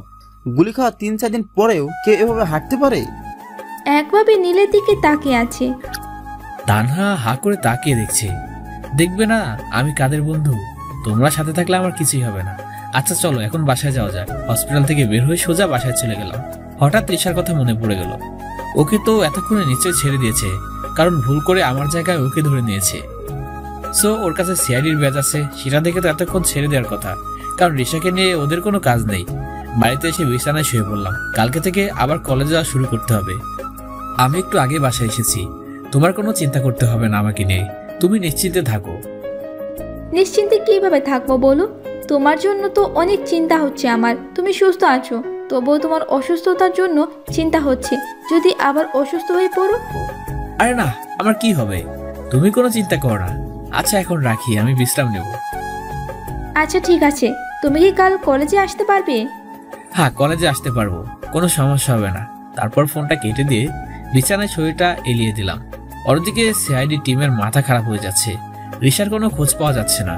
সিআইডি অফিসাররা তাদের অফিসে আসতেই দেখলো এসিপি স্যার বসে আছে। কি ব্যাপার, তোমরা কি রিশার কোনো খোঁজ পেয়েছো? নো স্যার, এখনো খোঁজ পাওয়া যায় নাই। যে ছেলেটাকে আমরা জঙ্গল থেকে পেয়েছি সেখানে রিশার ব্যাগ আর মোবাইলটা পাওয়া গেছে, কিন্তু রিশাকে নয়। ওই ছেলেটাকে কিছু জিজ্ঞাসা করো নাই? কিছু জানতে পারলে ওর কাছ থেকে? নো স্যার, ছেলেটা বলেছে ওর সেই দিনের কথা কিছুই মনে নেই, বাট বাকি সব কিছু মনে আছে। শুধু সেই দিনকার ঘটনাটা মনে করতে পারছে না। আর ওর কাছে রিশার ছবিটাও দেখিয়েছি, বলল যে এই প্রথম নাকি রিশাকে দেখলো। হ্যাঁ রাহাত, এর মধ্যে বড় কোনো রহস্য লুকিয়ে আছে। শুধুমাত্র সেই দিনের কথা মনে আছে, এটা কিভাবে হতে পারে? আচ্ছা বাদ দাও এটা। এখন তোমরা খোঁজ করো যে রিশার মোবাইল লোকেশন সকাল থেকে রাত পর্যন্ত কোথায় কোথায় ছিল, তাহলে আমরা কিছু জানতে পারবো। রাইট স্যার, এখনই খোঁজ নিচ্ছি। এদিকে নীল রাতের বেলা ছাদে উঠে ব্যায়াম করা শুরু করে। এই 7 দিনে আজকে আবার ব্যায়াম করা শুরু করলো। প্রত্যেকদিন নীল প্রায় অধিকাংশ সময় ব্যায়াম করে কাটিয়ে দেয়, কারণ একজন কমান্ডোর বডি ফিট রাখার জন্য প্রচুর পরিমাণে ব্যায়াম করতে হয়। প্রায় 30 মিনিট ধরে ব্যায়াম করার পর হঠাৎ ফোনটা কান্না করা শুরু করে দিল। ফোনের দিকে তাকিয়ে দেখে তার আম্মু ফোন করেছে। তারপর রিসিভ করে কানে নেয়, আর তখনই ওপাশ থেকে ঝড় উঠে যায়। নীল বুঝে নেয় এটা তার ছোট বোন যারা। কুত্তা, বাদর, হনুমান, পচা টমেটো, পচা আলু, হাতি, শিয়াল, তোকে তো আমি মেরেই ফেলবো হারামজাদা। এই মেরেছে পেত্তিটা তো দেখছি সেইভাবে খেপে আছে। সাবধানে কথা বলতে হবে, নাহলে কপালে আজ কি আছে। কিরে, কি হয়েছে, এত চিল্লাস কেন? ওই হারামি, তুই কি জীবনেও ভালো হবি না? না প্রত্যেক সময় কোনো না কোনো কাজে বাড়ি থেকে কোথায় চলে যাস, আর ফিরে আসার নামগন্ধ নাই। আমার বাসায় সারাদিন একা একা ভালো লাগে না। এই তো পেতনি, এত রাগিস কেন? তুই তো জানিস যে আমার কাজ হলো দেশ রক্ষা করা। যখন তখন বেরিয়ে পড়তে হবে, আর কয়েকদিনের মধ্যে বাড়ি ফিরে যাব। একটু একা থাকা যায় এই কয়েকদিন। তুই আবার বাড়িতে ফিরে আয়। বাবার সাথে কথা বলে তোর বিয়ে ঠিক করতেছি। তারপর বিয়ে করে যেখানে খুশি সেখানে চলে যাবি, আমার কোনো সমস্যা থাকবে না। আচ্ছা একটা জিনিস বুঝলাম না, বিয়ে করবো আমি, কিন্তু এতে তোর লাভটা কোথায়? আর বিয়ের পর যেখানে খুশি সেখানে যাব, তাহলে তো তুই আবার বাড়িতে একা একা পেতনির মতো কান্না করবি। সেটা মোটেও না হাদারাম। তুই বিয়ে করলে পরে আমি একটা মিষ্টি ভাবি পাবো। আমার তখন গল্প করার মানুষও হয়ে যাবে। তখন আর তোকে লাগবে না, তোর যেখানে ইচ্ছা চলে যাবি। ওরে ফাজিল, তাহলে তোর আসল মতলব এটাই? আমার ঘাড়ে বিয়ে নামক একটা বোঝা চাপিয়ে দিয়ে তুই মজা করবি? তোর মতলব তাহলে এটা ছিল? দাঁড়া, শুধু একবার বাসা আসতে দে, তোর বিয়ের ব্যবস্থা করতেছি আগে। আচ্ছা এসব বাদ, কেমন আছিস তাই বল। ভাইয়া, তোকে ছাড়া খুব একা ফিল করি আমি। বাসায় আম্মু আমাকে সময় দেয়, কিন্তু সব সময় তো সংসারের কাজে ব্যস্ত থাকে, আর আব্বু তো সারাদিন অফিসে থাকে। আমি বাসার ভিতরে খুব বোরিং ফিল করি। তুই থাকলে কত মজা করি দুজন মিলে, কিন্তু এমন একটা কাজ করিস যেখানে আমাদেরকে সময় দিতে পারিস না। ভাইয়া রে, তোকে খুব মিস করতেছি, তুই তাড়াতাড়ি চলে আয়। এই যারা, এত মন খারাপ করিস না, আমি খুব তাড়াতাড়ি বাসায় চলে আসবো। আচ্ছা, বাবা মা সবাই ভালো আছে তো? হ্যাঁ, সবাই ভালো আছে। আচ্ছা, এখন রাখি, আবার পরে কথা হবে, আমার অনেক কাজ করতে হবে। তারপর ফোনটা কেটে দিয়ে আবারও ব্যায়াম করা শুরু করে দিলাম। ব্যায়াম করা শেষ করে নিজের রুমে গিয়ে ফ্রেশ হয়ে নেয়। তারপর রুমে আসতেই দরজা কেউ নক করে। নীল গিয়ে দরজাটা খুলে দেয়, দেখে পাশের বাসার আন্টি আসছে তার জন্য কিছু খাবার নিয়ে। এই আন্টি আমাকে বাসাটা পাইয়ে দিয়ে সাহায্য করেছে, তাই খাবারগুলো নিয়ে খেয়ে নিলাম। তারপর বিছানা ঠিক করে ঘুমের রাজ্যে চলে গেলাম। পরের দিন সকালবেলা ফোনের আওয়াজে ঘুমটা ভেঙে গেল। ঘুম ঘুম চোখে ফোনটা রিসিভ করলাম। হ্যালো, কে বলছেন? এই, তুমি এখনো ঘুমিয়ে রইছো? জানো তুমি কখন সকাল হয়ে গেছে, আর একটু পর কলেজ শুরু হয়ে যাবে, তুমি এখনো ঘুমিয়েই আছো। কণ্ঠটা চিনে গেলাম। তানহা ফোন করেছে। ও সরি, তুমি কলেজে রওনা দাও, আমি আসছি। তানহা এখন আমার খুব কেয়ার করে, কখন কি করি, শরীর কেমন আছে, খাওয়া দাওয়া করছি কিনা, আরো অনেক কিছু খবর রাখে। তানহার জন্য মনের মধ্যে একটা জায়গা তৈরি হয়ে গিয়েছে, নিজের অজান্তে এই জায়গাটা তৈরি হয়েছে। জানি না এটাকে মনে হয় ভালোবাসা বলে। কতক্ষণ নিজেকে চেপে রাখতে পারবো জানি না, কিন্তু খুব তাড়াতাড়ি আমার মনের কথাটা ওকে জানাবো। তারপর ফ্রেশ হয়ে নিয়ে ডিম ভাজি আর ভাত রান্না করে নিলাম। এটাই আমার সকালের প্রিয় একটা খাবার। তারপর খাওয়া শেষ করে কলেজে চলে গেলাম। তানহা আগে থেকে কলেজে এসে বসে আছে। আমি আসতে গিয়ে তানহার পাশে বললাম, তোমার আসতে এত সময় লাগে? সেই কখন থেকে আসছি আমি কলেজে, আর তুমি এখন আসলে। সরি, আমার একটু দেরি হয়ে গিয়েছে।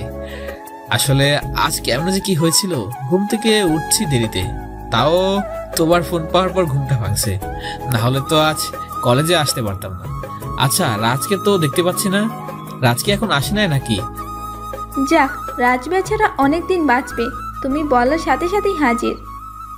তাহার কথা শুনে পিছনে তাকালাম, দেখি রাজ কলেজ গেট দিয়ে ঢুকতেছে। একটু পর রাজ আমাদের সাথে এসে আড্ডায় বসলো। এই যে নবাব, আপনি তো এসে বসে বললেন, এদিকে ক্লাসের সময় হয়ে গিয়েছে, সেটা কি মাথায় আছে? নীলের কথা শুনে ঘড়ি দিকে তাকাই। ওহ সরি রে দোস্ত, আমি ঘড়ি দিকে খেয়ালই করি নাই। ওই তো, মানুষ যখন প্রেমে পড়ে তখন আরো কত কি ভুলে যায়। তার মানে রাজ প্রেমে পড়েছে, তো আমাদের মিষ্টি মুখ করাবে না তুমি? দূর রাখো তো তোমার মিষ্টি মুখ। এই নীল শুধু ফাজলামো করে, আন্দাজে একটা কথা বলে দিল আর আমাকে পেয়ে বসলো। আমি ওসব প্রেমে পড়িনি। এবার চল তো ক্লাসে যাই। তানার দিকে তাকিয়ে হেসে দিলাম। তানাও আমার চালাকি বুঝতে পেরে হেসে দিল। তারপর সবাই মিলে ক্লাসে চলে গেলাম। 2টা ক্লাস করে 3জন মিলে বাইরে চলে আসলাম। নীল, এখন আমরা 3জন একটা জায়গায় ঘুরতে যাব। এই কি বলছো? এখন যেতে পারবো না, অন্যদিকে যাব। আমি কোনো কথা শুনতে চাই না। রাজ, তুমি চলো, আমরা সবাই মিলে একই সাথে ঘুরতে যাব। আরে আমি তো এক পায়ে রাজি, শুধু বলো কোথায় যেতে হবে। এটা তোমাদের জন্য সারপ্রাইজ। তুমি যদি নীলকে নিতে পারো তাহলে আমি তোমাকেও নিয়ে যাব। এটার এমন কি বিষয়? ওকে, আমি নিয়ে যাচ্ছি আর তুমি আমাকে নিয়ে যাও। তারপর রাজ নীলকে জোর করে ধরে নিয়ে গেল। 3জন মিলে কলেজ থেকে বের হয়ে গেল। তানহা 2টা রিক্সা ডাকলো। তারপর নীলকে নিয়ে একটা তুতে বললো, আরেকটা রিক্সায় রাজ বসলো। রিক্সায় তানহা আমাকে জোর করে উঠালো। আমার এখন কোথাও যেতে ভালো লাগছে না, তাই তানহা আমাকে কোথাও নিয়ে যেতে যাচ্ছে। আমি এখন কোথাও যাব না তো। আরে বলো না, কোথায় নিয়ে যাচ্ছ? এই, একদম চুপ করে থাকবা। এত কথা বলো কেন তুমি? যেখানে নিয়ে যাই তাতে তোমার কি? তুমি চুপ করে রিক্সায় বসে থাকো, আর একটা কথা বললে খুব খারাপ হয়ে যাবে কিন্তু। ওরে বাপরে, এটা মেয়ে নাকি শাকচুন্নি? এমন করে কেউ বলে নাকি? একটু ভালোবেসে বললেও তো হতো, এত রাগ করার কি আছে? ভদ্র ছেলের মতো চুপচাপ বসে থাকলাম, না হলে কখন কি করে বসে হিসাব নাই। একটু পর শহরের সব থেকে বড় শপিং মলের সামনে তানহা রিক্সা দাঁড় করলো। এই নীল, এবার তুমি নামো, বসেই থাকবে নাকি? আরে নামছি তো, এত রাগ করছো কেন? তারপর রিক্সা থেকে নেমে গেলাম। রাজা আমাদের পিছনে চলে আসলো। ভাড়া মিটিয়ে নীলকে নিয়ে শপিং মলের ভেতরে চলে গেল। তারপর একটা দোকানে ঢুকলো। আচ্ছা মামা, এই ছেলেটার জন্য সব থেকে ভালো ব্র্যান্ডের জিন্স দেখান তো। তানহার কথা শুনে আমি তো পুরাই অবাক, কারণ আমার জন্য কাপড় কিনছে। এই তানহা, তুমি কি করছো এসব? আমার কাপড় চোপড় লাগবে না তো। তোমাকে না বলছি কোনো প্রকার টু শব্দ পর্যন্ত না করতে, তবুও তুমি কেন এত বেশি কথা বলছো? নিজের জায়গায় চুপচাপ দাঁড়িয়ে থাকো। রাগে দৃষ্টিতে তাকালো নীলের দিকে। তানহার দিকে তাকিয়ে চুপ করে গেলাম। মেয়েটা আমার উপর রেগে যাচ্ছে, আর কথা বলা যাবে না। চুপচাপ বসে থাকলাম। প্যান্ট কেনার পর একটা শার্টের দোকানে গেল। তারপর তানহা নিজে চয়েস করে শার্ট কিনে দিল। আমার চয়েস করার কোনো সুযোগই দিল না, নিজে সবকিছু পছন্দ করে দিল। এই নাও, এই সব কিছু তোমার জন্য। আমি নিজের পছন্দ করে কিনে দিলাম। আর কালকে থেকে যেন কলেজে ওইসব খ্যাতমার্কা কাপড় পরে আসবা না বলে দিলাম। তুমি তো দেখতে পুরো নায়কের মতো, তাহলে এরকম থাকো কেন? কালকে এই নতুন জামা পরে আসবে। আমি হ্যাঁ বলে মাথা নাড়ালাম, কারণ এখন বেশি বকবক করলে আমার অবস্থা খারাপ করে ছাড়বে। এই রাজ, তোমাকে তো বলেছিলাম নীলকে নিয়ে আসতে পারলে তুমি যা চাও তাই দিব। তো এখন তোমার মন মতো সব কিছু নিয়ে নাও। তানার কথা শুনে রাজ তো অনেক খুশি হলো। তারপর ওর মন মতো শপিং করে নিল। সব কেনাকাটা শেষ হয়ে গেল, শপিং মল থেকে বের হয়ে গেলাম। তানহার বাবার নাম করা ব্যবসায়ী বলে সবাই আমাদের খুব সম্মান করলো। তারপর যে যার মতো বাসায় চলে গেলাম। সন্ধ্যার সময় তানহার দেয়া কাপড় চোপড় গুলো দেখতে লাগলাম। আসলে মেয়েটার পছন্দ আছে বলতে হবে। আমার প্রিয় নীল কালারের শার্টটা কিনেছে, আর প্যান্টটাও মনের মতো। ওর মতো একটা বউ পেলে তো আর কোনো কথাই থাকবে না। কিন্তু তানহা আমার অনেক ভালো বন্ধু হয়ে গেছে। এখন ওকে আমার ভালোবাসার কথাটা বললে যদি বন্ধুত্বটা নষ্ট হয়ে যায়, এসব ভাবছি হঠাৎ করে চিৎকারের আওয়াজ শুনতে পেলাম। ও, এটা তো পাশের বাসার আন্টির গলার আওয়াজ, যিনি আমাকে নিজের ছেলের মতো ভাবেন। আন্টি চিৎকার শুনে ঘরের বাইরে চলে আসলাম। দেখলাম একটা চোর আন্টির ব্যাগ নিয়ে পালাচ্ছে। ও, এবার দেখছি ওর সাথে দৌড়ের প্রতিযোগিতা দিতে হবে। চোরের পিছনে পিছনে দৌড় শুরু করলাম। বেশিক্ষণ দৌড়ানো লাগলো না, চোরটাকে ধরে আন্টির সামনে নিয়ে আসলাম। এই যে আন্টি, চোর সহ তোমার ব্যাগ নিয়ে আসছি। এটাকে আজ এমনভাবে শিক্ষা দিবে যাতে করে কারোর ব্যাগ চুরি করার সাহস না পায় কোনো। এই বলে চোরটাকে মারা শুরু করলাম। ও ভাই, আমার ভুল হয়ে গেছে, আমাকে মাফ করে দিন। আমি আর সহ্য করতে পারছি না আপনাদের মার। আর কিছুক্ষণ মারলে আমি মরে যাব। ছেলেটার কথা শুনে ভিতরে মায়া হলো, তাই ওকে ছেড়ে দিলাম। তারপর আন্টিকে ব্যাগটা দিয়ে ঘরে চলে আসলাম। আন্টি আমার কাজ দেখে খুব খুশি হলো। পরদিন সকালে তাহাদের শার্ট আর প্যান্ট পরে কলেজে চলে গেলাম। আজ আর খ্যাত সেজে আসি নাই, সবকিছু ঠিকঠাক করে আসছি। কলেজ গেট দিয়ে ভিতরে ঢুকতেই সবাই আমার দিকে হা করে তাকিয়েছে। কি ব্যাপার, এরা কি কোনো ছেলে কাজ পর্যন্ত দেখে নাই? আমার দিকে এমন ভাবে তাকিয়ে আছেন কেন? ওদের এমন তাকিয়ে থাকা দেখে অস্বস্তি লাগতে লাগলো। তাই আমি আড্ডায় চলে গেলাম। কিন্তু তানা আমাকে দেখে অবাক হয়ে তাকিয়ে রইল। ওই তানা, কি হয়েছে তোমার, এভাবে তাকিয়ে আছো কেন? তোমাকে তো একদম রাজকুমারের মতো লাগছে। তোমাকে দেখলে তো যে কোনো মেয়ে প্রেমেই পড়ে যাবে।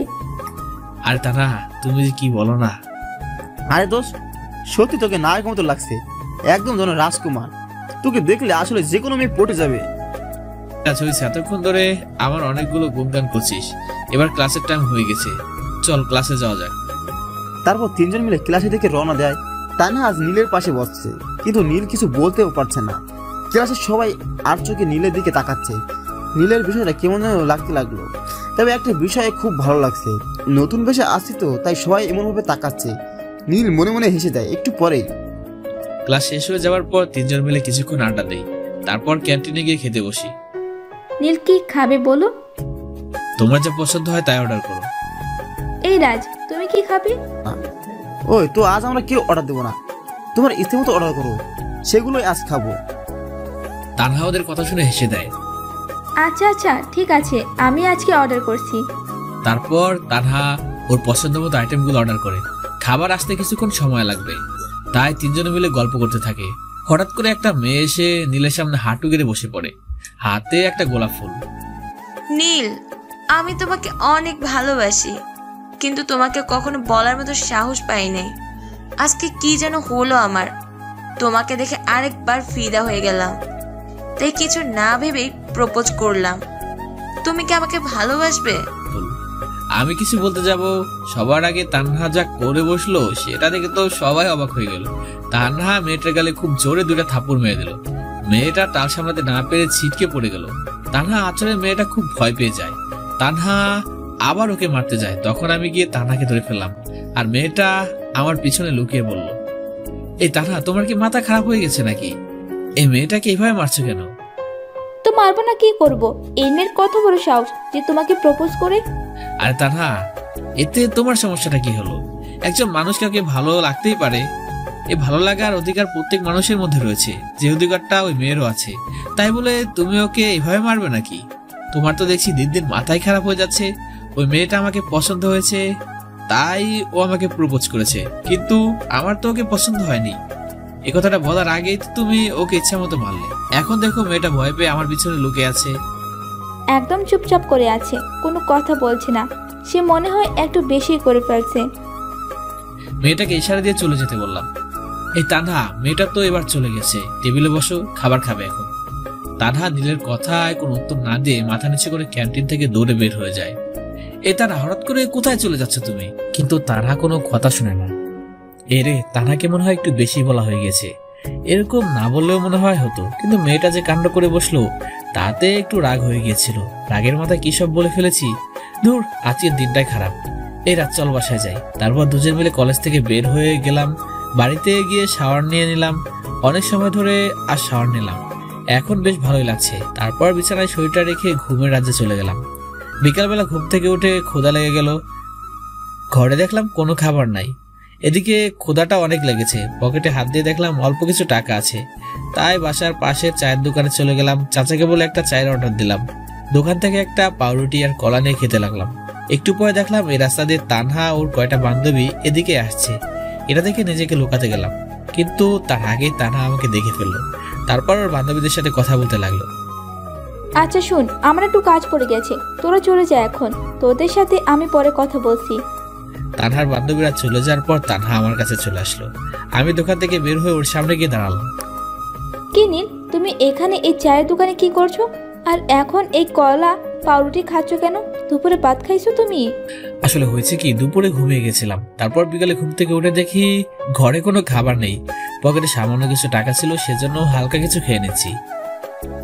তোমাকে আমি বলছি যে আমরা খুব ভালো বন্ধু। এখন তোমার ভালো মন্দ এখন থেকে আমি দেখবো। আচ্ছা, এখন আমার সাথে চলো। আমি আবার এখন কোথায় যাব? তুমি তোমার মুখটা একটু বন্ধ রাখো তো। সব সময় আমাকে প্রশ্ন করো। আমি তোমাকে যেখানে নিয়ে যাব তুমি সেইখানে যাবে। আর বেশি কথা বললে তোমাকে যে আমি কি করব সেটা নিজেও জানি না। কি ডেঞ্জারাস মেয়ে রে বাবা! কথায় কথায় শুধু ধমক দেয় আর শুধু ভয় দেখায়। আর কথা না বলে চুপ করে থাকলাম, কারণ বেশি কথা বললে এর আগে মেয়েটা কি থেকে কি করে বসবে সেটা নিজেও জানি না। তানহা একটা রিক্সা রাখলো, তারপর দুজন মিলে সেটাতে উঠে গেলাম। এই যে মামা, বিগ হাউস রেস্টুরেন্টে চলুন তো। তানহার কথা শুনে চোখ দুটা কপাল উঠে গেল, কারণ এই রেস্টুরেন্টে শুধুমাত্র বড় লোকের খাওয়া দাওয়া করে। তানহা কিছু জিজ্ঞাসা করতে যাব, কিন্তু তানহা তো আমাকে চুপ করে থাকতে বলেছে, তাই চুপ করে থাকলাম। একটু পর আমাদের গন্তব্যস্থানে পৌঁছে গেলাম। দুজন মিলে রিক্সা থেকে নেমে পড়লাম। তারপর তানহা রিক্সা ভাড়া মিটিয়ে আমাকে নিয়ে রেস্টুরেন্টের ভিতরে চলে গেল। ভিতরে গিয়ে তো আরো অবাক, ভিতরটা যেন রাজপ্রাসাদ। আর তানহা, তুমি আমাকে এত বড় একটা জায়গায় নিয়ে আসলে, তোমার তো অনেক টাকা খরচ হবে। এই, তোমাকে না বলছি চুপচাপ করে আমার সাথে আসো। এত বেশি কথা বলো কেন তুমি? হ্যাঁ, আর টাকা খরচ হলে আমার হবে, তাতে তোমার কি? এখন এই টেবিলে বসো তো, আর কি খাবে তাই বলো। আর আমি কিছুই খাবো না, শুধু শুধু এরকম করছো তুমি। তোমাকে এই শেষবারের মতো করে বলছি, তুমি কিছু খাবে কি না? এই রে, এত রেগে যাচ্ছে কেন? আচ্ছা, তোমার যা পছন্দ হয় তুমি তাই অর্ডার করো। তারপর তানহা ওর নিজের মতো করে অর্ডার করলো। একটু পরে খাবারগুলো চলে আসলো। এমনিতে অনেক ক্ষুধা লাগছিল, তারপর এত ভালো খাবার দেখে পেটের ক্ষুধাটা আরো বেড়ে গেল। খাবারগুলো খুব মজা করে খেতে লাগলাম। হঠাৎ করে তানহার দিকে চোখ পড়লো। আমার দিকে সে এক দৃষ্টিতে তাকিয়ে আছে। এই তানহা, তোমার আবার কি হলো? এইভাবে আমার দিকে তাকিয়ে আছো কেন? আরে না, কিছু না, এমনিতেই তাকিয়েছিলাম। আচ্ছা, তুমি আগে খাওয়া শেষ করো, তারপর আমার সাথে কথা বলো। সব খাবার শেষ করে ফেললাম। তানহা রেস্টুরেন্টে বিল মিটিয়ে দিল। তারপর আমাকে নিয়ে বের হয়ে হাঁটতে লাগলো। কিন্তু অবাক হলাম, এটা তো আমাদের বাড়ি ফেরার রাস্তা নয়। তাহলে কোথায় নিয়ে যাচ্ছে? এই তানহা, এটা তো আমাদের বাড়ি ফেরার রাস্তা নয়, তাহলে আমাকে কোথায় নিয়ে যাচ্ছ? হ্যাঁ, ঠিক বলছো, এটা আমাদের বাড়িতে ফেরার রাস্তা নয়। এই রাস্তাটা একটা পার্কে চলে গেছে, আর ওইখানে একটা লেক আছে। ছোটবেলা থেকে খুশির সময়গুলো ওইখানেই কাটিয়েছি, তাই আজকে তোমাকে সেখানে নিয়ে যাচ্ছি। এটা আমাদের বাড়িতে ফেরার রাস্তা নয়। এই রাস্তাটা একটা পার্কে চলে গেছে, আর ওইখানে একটা লেক আছে। ছোটবেলা থেকে খুশির সময়গুলো ওইখানেই কাটিয়েছি, তাই আজকে তোমাকে সেখানে নিয়ে যাচ্ছি। তার কথা শুনে আর না করতে পারলাম না, ওর সাথে রাস্তা দিয়ে হাঁটতে লাগলাম। একটু পর দুজন মিলে পার্কে পৌঁছে গেলাম। পরিবেশটা দেখে আমার মনটা খুশি হয়ে গেল, কারণ এটা খুব সুন্দর একটা জায়গা, আর এই লেকটার জন্য আরো সুন্দর দেখা যাচ্ছে। তানহা আমাকে নিয়ে একটা বেঞ্চে বসলো আর গল্প করতে থাকলো। আমরা অনেক ক্লোজ হয়ে বসে গল্প করতে থাকলাম। তানহাকে দেখতে খুবই সুন্দর লাগছে, ওকে দেখে ক্রাশ খেয়ে গেলাম। আবার এখনই সঠিক সময় তানহাকে প্রপোজ করার, কিন্তু ফুল তো নাই। পকেটে হাত দিয়ে দেখি একটা কলম আছে। কলমটা বের করে তানহার সামনে হাঁটু গেড়ে বসে পড়লাম। তানহা, আমি তোমাকে খুব ভালোবাসি। আগে তোমার আচরণের কারণে তোমাকে ঘৃণা করতাম, কিন্তু এখন তোমাকে ছাড়া যেন জীবনটা আর চলছে না। সবসময় তোমার কথা মনে পড়ে। তোমার ছোট ছোট শাসন আমার কাছে খুবই ভালো লাগে। প্লিজ আমাকে ফিরিয়ে দিও না। আরে তুমি কি করছো নীল? আমিও যে তোমাকে অনেক ভালোবাসি, আর এই দিনটার জন্যই তো অপেক্ষা করছিলাম। আসল কথা বলতে কি জানো, মেয়েরা তাদের মনের কথা কখনো বলতে পারে না, তাই তো ছেলেদের প্রপোজ করতে হয়। আর আমিও এই দিনটার জন্য অপেক্ষা করছিলাম যে কবে তুমি আমাকে প্রপোজ করবে। আর গাধা, এইভাবে কলম দিয়ে কেউ কাউকে প্রপোজ করে নাকি? এটা তো জীবনে প্রথম দেখলাম। এতে আমি কি করতে পারি? আশেপাশে তাকিয়ে কোনো ফুল দেখতে পেলাম না, তাই তো উপায় না পেয়ে এই কলম দিয়ে প্রপোজ করলাম। হ্যাঁ, তোমার এরকম বোকামি আর মিষ্টি কথাগুলোই আমার খুব ভালো লাগে, কিন্তু এখানে এভাবে প্রপোজ করলে তো হবে না। এ বাবা, তাহলে কিভাবে প্রপোজ করব? এখন উঠে দাঁড়াও তো, কালকে কলেজে গিয়ে গোলাপ ফুল দিয়ে সবার সামনে আমাকে প্রপোজ করবে। আমি চাই না যে আমাদের ভালোবাসার কথা শুধু আমরাই জানবো, পুরো কলেজ ক্যাম্পাস কালকে দেখবে যে আমরা দুজন দুজনকে ভালোবাসি। এটা আমি লুকিয়ে রাখতে চাই না। তুমি কালকে আমাদের ভালোবাসার কথা সবার সামনে বলবে। আরে তানহা, এটা আবার কোনো বিষয় হলো নাকি? আমি তোমার জন্য সবকিছুই করতে রাজি আছি। হ্যাঁ, কালকে পুরো কলেজের সামনে তোমাকে প্রপোজ করব। তুমি সঠিক সময় কলেজে চলে এসো, দুজনেই আমরা খুব খুশি। তারপর আরো কিছু সময় পার্কে কাটিয়ে বসে চলে আসলাম। মনের ভিতর আলাদা একটা অনুভূতি হচ্ছে। যাক, শেষ পর্যন্ত প্রিয় মানুষটিকে তাপন করতে পারলাম। আমার আর কিছুই চাই না। কোনো মতে রাতটা পার করে দিয়ে সকালবেলায় কলেজে চলে গেলাম। একটা দোকান থেকে গোলাপ ফুলের গোড়া নিয়ে নিলাম। তারপর কলেজে প্রবেশ করলাম। তখনই আমার সামনে তানহা চলে আসলো। আজকে তানহাকে দেখতে অনেক বেশি সুন্দর লাগছে। তারপর কলেজের সবাইকে উদ্দেশ্য করে বললাম, আপনারা কিছুক্ষণ দাঁড়িয়ে যান, সবাই নিজের জায়গায় দাঁড়িয়ে থাকুন, এখন একটা গুরুত্বপূর্ণ কথা বলতে যাচ্ছি আমি। তারপর তানহার সামনে হাঁটু গেড়ে বসে পড়ে, তানহা, আমি তোমাকে খুব ভালোবাসি। তোমার মনের কালি দিয়ে আমার ভালোবাসা শব্দটি লিখেছি। তোমার সমস্ত ইচ্ছা এখন আমাকে ঘিরে রয়েছে। তুমি এখন আমার স্বপ্নের রানী। তোমাকে ছাড়া আমি একটুও বাঁচতে পারবো না। I love you. আমি তোমাকে খুব ভালোবাসি আর তোমার সাথে সারা জীবন কাটাতে চাই। কি বললি তুই? ছোট লোকের বাচ্চা, তুই আমাকে ভালোবাসিস, কিন্তু আমি তো তোকে ভালোবাসি না, আর কখনো বাসতে পারবো না। নিজের চেহারা কখনো আয়নাতে দেখেছিস যে তোকে কেমন লাগে? তোর মতো একটা খ্যাতকে আমি ভালোবাসবো? তুই সেটা ভাবলি কি করে? তানহা আমার কথাগুলো শুনে মাটিতে বসে পড়ে। তানহার কথা শুনে মাথায় কাজ করা বন্ধ করে দিয়েছে। তানহা, তুমি কি বলছো? এসব কি তুমি এমনি এমনি বলছো, তাই না? এসব তো তোমার মনের কথা নাই। বলো না তানহা, তুমি এতক্ষণ যা বললে সবকিছু মিথ্যে বললে। নীল উঠে গিয়ে তানহার হাত ধরে ফেলে। তানহা, তুমি আমাকে ভালোবাসো, এটা বলো না। কি রে ছোট লোকের বাচ্চা, তোর সাহস হলো কিভাবে আমার গায়ে টাচ করার? বলে পায়ের জুতা খুলে নীলের গালে দুটো বসিয়ে দেয়। এই ছোট লোকের বাচ্চা, তোর সাহস হয় কি করে? তুই আমার গায়ে হাত তুলিস? আমার স্ট্যাটাস আর তোর স্ট্যাটাস দেখেছিস একবার? আমার সাথে কি তোর কখনো মানায় বল? আর আমি তো কখনো তোকে ভালোবাসি নাই। তোর কি মনে আছে যে তোর জন্য আমার বাবা আমাকে থাপ্পড় মেরেছিল? আর আমার বাবা তো আমাকে কখনো ধমক দিয়েও কথা বলে নাই। আর তোর জন্য বাবা আমাকে 2টা চর মেরেছিল। সেদিন থেকে আমি প্রতিজ্ঞা করেছিলাম যে তোকে উচিত শিক্ষা দিব। আর এইসব প্রেম তো সবকিছু একটা সাজানো নাটক ছিল। কি রে লিজা, তোরা এদিকে আয়। তানহার কথা মতো বান্ধবীরা এগিয়ে আসে। তানহা আবার বলতে লাগে, এই ছোট লোক শোন, আমার বান্ধবীদের সাথে যুক্তি করেছিলাম যে তোকে উচিত শিক্ষা দিব, না হলে কি লিজাদের সাথে আড্ডা না দিয়ে তোর সাথে দিতাম? এখন তো তোকে তোর প্রাপ্য দিয়ে দিছি। আমার অপমানের প্রতিশোধ নেওয়া হয়ে গেছে। তুই তোর জায়গায় থাক এখন পরে। বলে তানহার বান্ধবীর সাথে চলে যায়। এসবের পর মাটি থেকে যেন উঠে দাঁড়ানোর শক্তি হারিয়ে ফেলেছি। চোখের পানি ঝর্ণার মতো বেরিয়ে পড়েছে। বুক ফেটে কান্না আসছে। এই কয়েকদিনে তানহাকে জীবনের থেকে বেশি ভালোবেসে ফেলেছি, কিন্তু তানহা যে তার সাথে এমনটা করবে এটা কখনো ভাবতে পারে নাই। চোখের পানিতে সামনের মাটি ভিজে গেছে। কলেজ সবাই নীলের দিকে তাকিয়ে হাসছে। তখনই রাজেশ নীলকে বসা থেকে উঠায়। তারপর চোখের পানি মুছে বলে, নীল রাজকে জড়িয়ে ধরে কাঁদতে শুরু করে দেয়। এই নীল, এখন একদম কাঁদবি না। আমার তো সেই প্রথম থেকে তানহার উপর সন্দেহ হয়েছিল যে হঠাৎ করে আমাদের সাথে বন্ধুত্ব করে বসলো, নিশ্চয় কোনো প্ল্যান করেই এসেছে। আরে তুই তো কলেজে মাত্র কয়েকদিন হলো এসেছিস, আর আমি এই কলেজের অনেক দিন ধরে আসছি।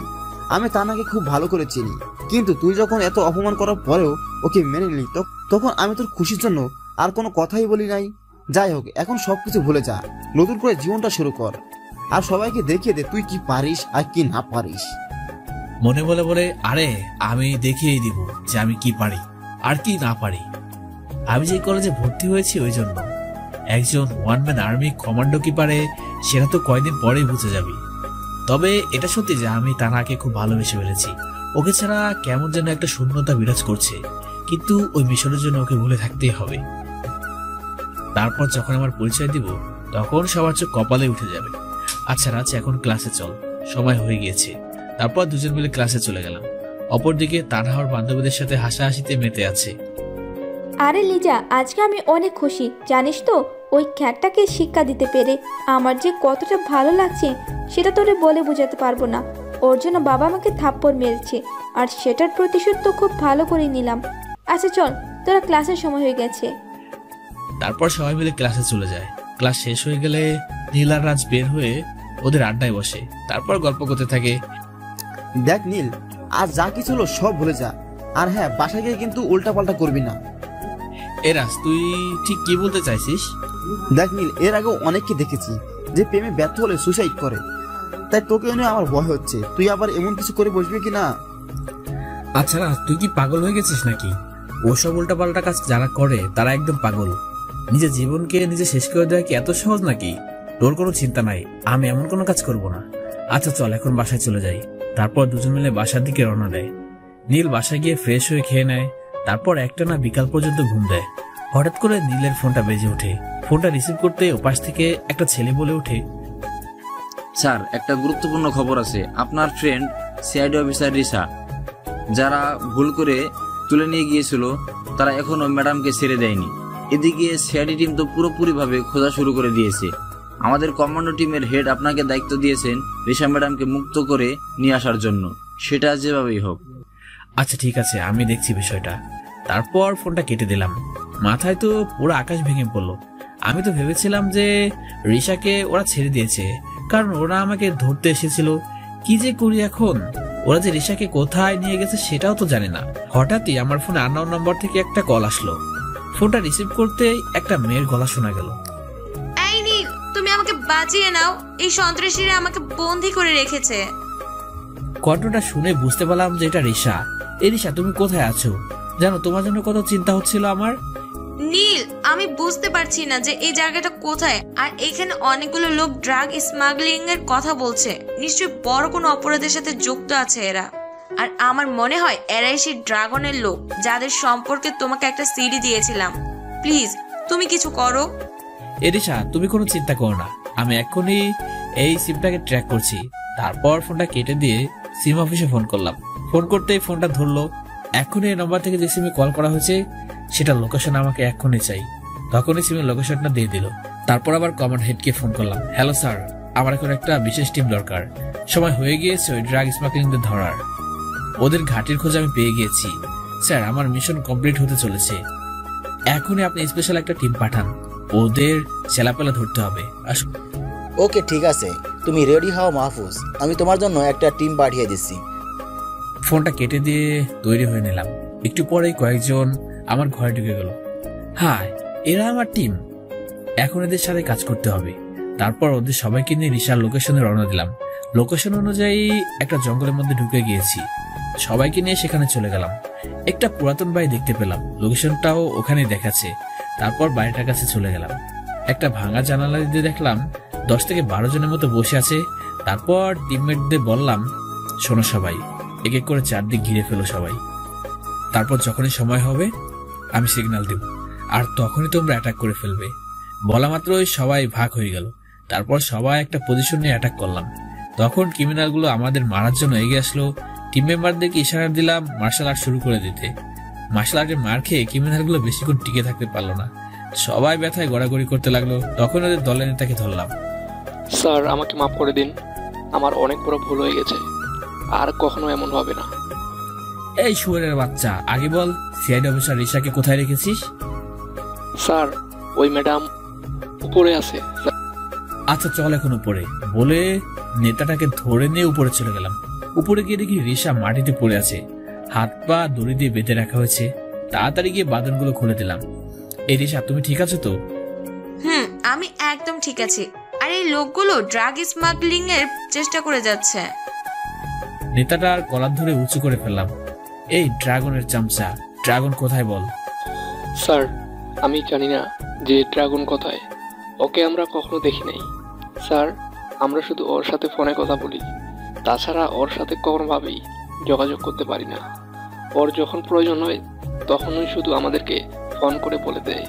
তবে হ্যাঁ স্যার, সামনে এই শহরে যে কলেজটা আছে ওইখান থেকে ড্রাগগুলো পাচার হবে, এটা আমি জানি, কিন্তু ওর সাথে আর কার কার হাত আছে সেটা আমি জানি না।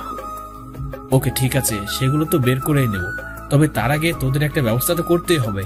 এখন চল আমার সাথে। আরিশা, তুমি তো ফোন করে আমার ঘুম হারাম করে দিয়েছিলে। আমি তো জানতাম যে এরা তোমাকে ছেড়ে দিয়েছে, কিন্তু যখন ফোন করে বললে তোমাকে ওরা এখন আটকে রেখেছে, তখন তো আমার মাথায় কিছুই ঢুকছিল না। তবে এখন তুমি পুরোপুরি সেফ আছো, আর আমিও তোমাকে রক্ষা করে বন্ধুত্বটা বজায় রাখতে পারলাম। তোমার সিআইডি টিমকে জবাবদিহি করতে হবে না। বড় একটা ঝামেলা থেকে বেঁচে গেলাম। আচ্ছা, এবার চলো তোমাকে সেফলি সিআইডি টিমের হাতে দিয়ে আসি। তারপর ক্রিমিনালগুলোকে নিয়ে পুলিশের হাতে তুলে দিলাম, রিশাকে নিয়ে ওর টিমের হাতে তুলে দিলাম। সবাই তো আমাকে দেখে অবাক, সবাই আমার আসল পরিচয় জানতে চাইলো। তখন আমি তাদেরকে আমার কমান্ডার পরিচয় দিয়ে মিশন সম্পর্কে জানালাম। তখন তার আশ্বস্ত হলো। তারপর সবার কাছ থেকে বিদায় নিয়ে বাসায় চলে আসলাম। বাসায় একা একা থাকায় তানহার ব্যবহারগুলো মনে পড়ে গেল।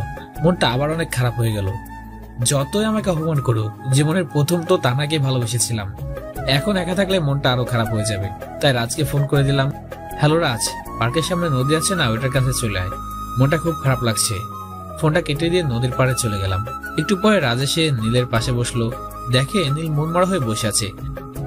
কি রে নীল, এভাবে মন খারাপ করে বসে আছিস কেন? তোর কি হয়েছে বলতো? তুই তানহা অপমান করার পর থেকে তুই এভাবে আসিস। তুই ওকে ভুলে যা, না হলে আর কতদিন এভাবে নিজের মনকে কষ্ট দিবি? আরে ভাই, আমি নিজের মনকে কোনো কষ্ট দিব না।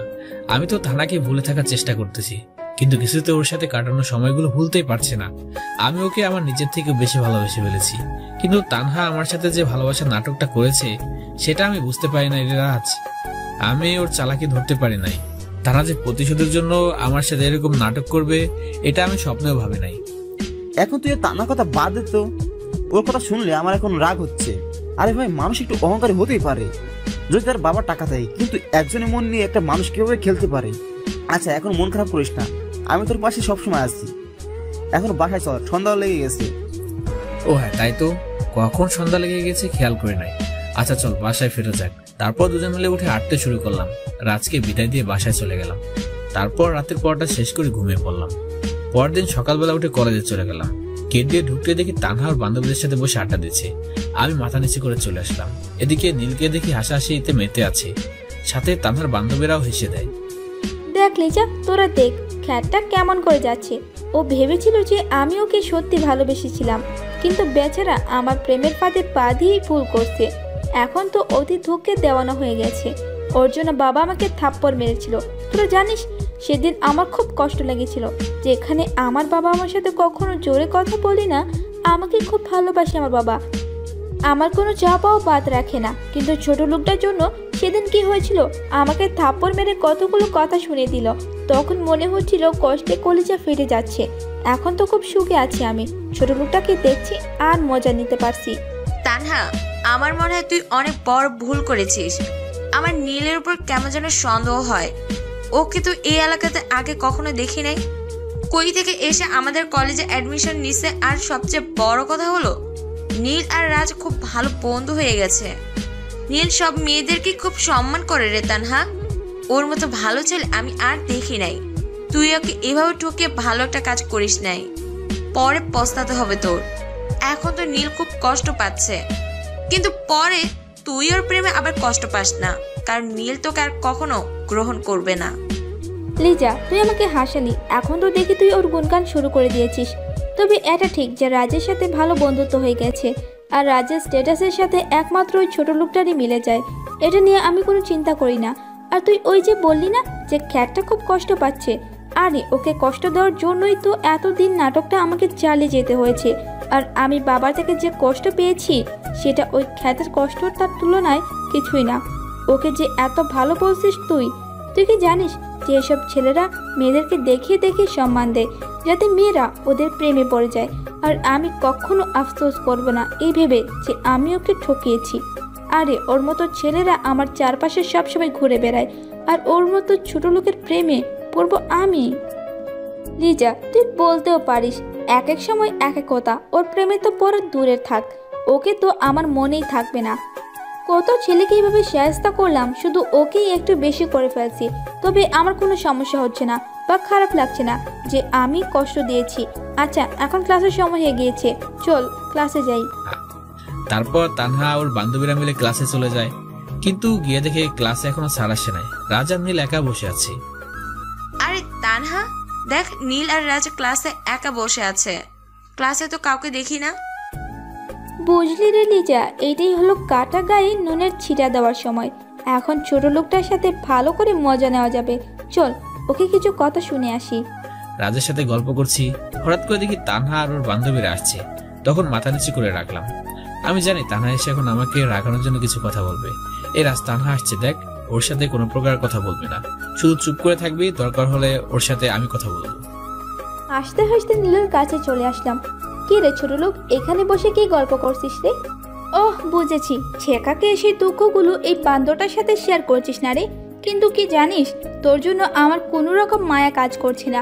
শুধুমাত্র তোর জন্য বাবা আমাকে থাপ্পড় মেরেছিল, সাথে অনেকগুলো কথাও শুনিয়েছিল। যাই হোক, সেটা বাদ দিলাম। এতদিন ধরে তো আমার টাকা দিয়ে অমুত ফুর্তি করছিস। যাক, একদিক দিয়ে ভালোই হয়েছে, নিজের বাবার টাকায় তো জীবনে খেতে পারবি না, আমার টাকায় খেয়ে নিয়েছিস। তো এখন কি রাজের টাকা খাওয়ার চিন্তা করছিস নাকি? রাগের ঠেলায় ওর চোখ দুইটা একদম লাল হয়ে গিয়েছে। আমি ইশারা করে ওকে ঠান্ডা থাকতে বললাম। আচ্ছা তানহা, আপনার কি সারাদিন আর কোনো কাজ নেই, নাকি একটাই কাজ যে আমাকে বিভিন্ন কথা বলে রাগানো? কিন্তু একটা কথা শুনে রাখুন, আপনি যদি মনে করে থাকেন যে আমি আপনার কাছ থেকে ধোঁকা খাওয়ার পর একেবারে এলোমেলো হয়ে গিয়েছি, তাহলে আপনি খুব ভুল হয়ে বসে আছেন। কারণ আমি এখন কোনো প্রকার ডিপ্রেশনে নাই, আমি সম্পূর্ণ খুশি আছি। আর হ্যাঁ, আপনার প্রতি আমার কোনো ইন্টারেস্ট নাই। যা ছিল সেগুলো ঘৃণার সাগরে ভেসে গিয়েছে। কারণ আপনি একজনের মন ভেঙে দিয়েছেন। কারোর ক্ষতি করলে তো মাপ চাইলে পরিবর্তন করে মানিয়ে নেওয়া যায়, কিন্তু কারোর মন ভাঙলে সেটা সহজে জোড়া লাগানো যায় না। আপনি তো একজন প্রতারক যে মানুষের মন নিয়ে খেলা করে। আপনি এখন এখান থেকে আসতে পারেন। আমি আপনার কোনো কথা এখন শুনতে চাচ্ছি না। আমার কথাগুলো শেষ হতেই ক্লাসে স্যার চলে আসলো। রাগীর দৃষ্টিতে, তুই আমাকে অনেক জ্ঞান দিয়েছিস এত সময় ধরে, এখন ক্লাসে স্যার চলে আসছে, নয়তো আমিও তোকে কিছু জ্ঞান দান করতাম রে ছোট লোক। এই লিজা, চল গিয়ে বসি। মনে মনে হাসলাম, ওরে তানহা, তুমি তো এখন আমাকে চিনো না। যখন তোমার সামনে আর আসবো না, তখন তুমি বুঝবে কি হারিয়েছো। এখন এসব বাদ দেই। আমাকে যখন সামনে দেখবে না, তখন আমাকে পাবার জন্য আফসোস করবে। ভালোবাসার নাটক করলেও তো আমার সাথে একান্ত সময় কাটিয়েছো, সেই কথাগুলো মনে পড়বে তোমার। তারপর ক্লাসের দিকে মনোযোগ দিলাম। স্যার ক্লাসে এসে পরীক্ষার তারিখটা বলে দিলেন। তোমরা সবাই শোনো, আগামী 2 সপ্তাহ পরে তোমাদের পরীক্ষা। সবাই ভালো করে প্রস্তুতি নিবে, কারণ এই পরীক্ষা তোমাদের ফাইনাল পরীক্ষা। পরীক্ষাতেই তোমাদের মধ্য থেকে সেরা স্টুডেন্টদেরকে বাছাই করা হবে। আর সামনের সপ্তাহে কলেজের বড় একটা অনুষ্ঠানের আয়োজন করা হয়েছে, আর এতে আমাদের তানহার বাবাকে প্রধান অতিথি করে নিয়ে আসছি। তোমরা সবাই প্রস্তুতি নিয়ে নাও। এই অনুষ্ঠানটা সকাল 10টা থেকে শুরু হবে আর রাত 10টায় শেষ হবে। তারপর স্যার কিছু গুরুত্বপূর্ণ নোট দিয়ে চলে গেলেন। ক্লাস থেকে বের হয়ে রাজের সাথে আড্ডায় বসে আছি, তখনই তানহা আমাদের সামনে আসলো। কি রে রাজ, তোর না একটা বোন আছে, তো ওই খ্যাটার সাথে কি বিয়ে দেওয়ার চিন্তা করছিস নাকি? বাহ, বলতে হবে, ভালো চয়েস আছে তোর। তা না, তুমি কিন্তু এবার তোমার সীমা অতিক্রম করে ফেলছো। মুখ সামনে কথা বলো। না হলে কি করবি তুই? এবার আর চুপ করে থাকতে পারলাম না। ওই তানহা, আপনার কি মাথায় তার ছিঁড়ে গেছে নাকি? বেহুদা আমার সাথে গায়ে পড়ে ঝগড়া করছেন। আপনার কি লজ্জা বলতে কিছু নেই, নাকি সব লজ্জা সরম পানি দিয়ে গুলিয়ে খেয়েছেন? আপনি এখান থেকে জানতো। এই রাজ, তুই চলে আয় তো এখান থেকে। যত সব পাগলের আড্ডাখানা এখানে। তাহলে তখন একটা কথা বলবে, কিন্তু তানাকে সুযোগ না দিয়ে রাজ কিনে চলে আসলাম। এদিকে রাগে গজগজ করতে লাগলো। কি, আমাকে ওই খেটটা পাগল বললো, মাথার তার ছেড়ে বললো? ওরে, তোকে তো আবার উচিত শিক্ষা দিব। রাজকে বাসায় পাঠিয়ে দিয়ে নিজ বাসায় চলে আসলাম। ফ্রেশ হয়ে খাবার খেয়ে নিলাম, তখনই ফোনটা বেজে উঠলো। হ্যাঁ বলো, কি খবর? স্যার, আমাদের টিম সবকিছুর খোঁজ নিয়ে নিয়েছে। ড্রাগ স্কলার ড্রাগন ওই কলেজে থেকে ড্রাগ পাচার করে, কলেজ থেকে ড্রাগ পাচার করবে, আর সেটা করবে সামনের সপ্তাহে। আপনি নিশ্চয় জানেন যে আগামী সপ্তাহে একটা অনুষ্ঠান আছে আপনাদের কলেজে। ওখান থেকে একটা ট্রাকের সাথে ড্রাগগুলো নিয়ে যাওয়া হবে। আর ড্রাগন তো কলেজের প্রিন্সিপালের সাথে আগে হাত করে রেখেছিল, তাই কলেজ থেকে ড্রাগন সমস্ত ড্রাগ নিয়ে বের হবে। আর ড্রাগন তার রূপটা পাল্টে নেবে, যাতে ওকে কেউ চিনতে না পারে। ড্রাগনের ছবি আমরা পেয়ে গেছি, আপনাকে মেসেজ করে দিচ্ছি। আপনি ড্রাগনকে ধরতে পারবেন স্যার, এটা আমাদের বিশ্বাস। আর সাথে হাতে নাতে ওই কলেজের প্রিন্সিপালকেও ধরবেন। আমরা ঠিক সময়ে আমাদের টিম নিয়ে কলেজে পৌঁছে যাব। তারপর ফোনটা কেটে দিল। ছেলেটার সাথে কথা বললে তো মনটা খুশিতে নেচে উঠলো। আরেকটা মিশনও আমার জয় করার কাছাকাছি। আমি হলাম ইউজিসি বা Bangladesh underground commando head of the department. এই ড্রাগনকে অনেকদিন ধরে পুলিশ ধরার চেষ্টা করছিল, কিন্তু সলভ হয় নাই। আমাকে দায়িত্ব দেওয়া হয়। আগেই খবর ছিল যে এই কলেজে কিছু একটা করবে ড্রাগন, তাই তো এই কলেজে অ্যাডমিশন নিয়েছিলাম। আগামী সপ্তাহে পুরো কলেজে আমার আসল পরিচয় জানবে, আর তানহা আমার আসল পরিচয় জেনে নিশ্চয়ই আবার আমার কাছে আসতে চাইবে, কিন্তু সেটা তো আমি হতে দেব না, কারণ তানহা ভালোবাসার মর্ম বুঝে না, শুধু বুঝে কার কত টাকা। এখন শুধু অপেক্ষা আগামী সপ্তাহ কলেজের অনুষ্ঠানটির। তারপর রাতে খেয়ে দিয়ে ঘুমিয়ে পড়লাম। পরদিন সকালে উঠে কলেজে চলে গেলাম। বেশ ভালোই লাগছে, কারণ একজন কমান্ডোর জীবনে একটা মিশনের সফলতা অনেক বড় উপহার বয়ে আনে, যা আমার জীবনে প্রায় অনেকবার এসেছে। কিন্তু বিশেষ করে এই মিশনের সফলতা, এসব চিন্তা করতে করতে কলেজের সামনে প্রবেশ করলাম।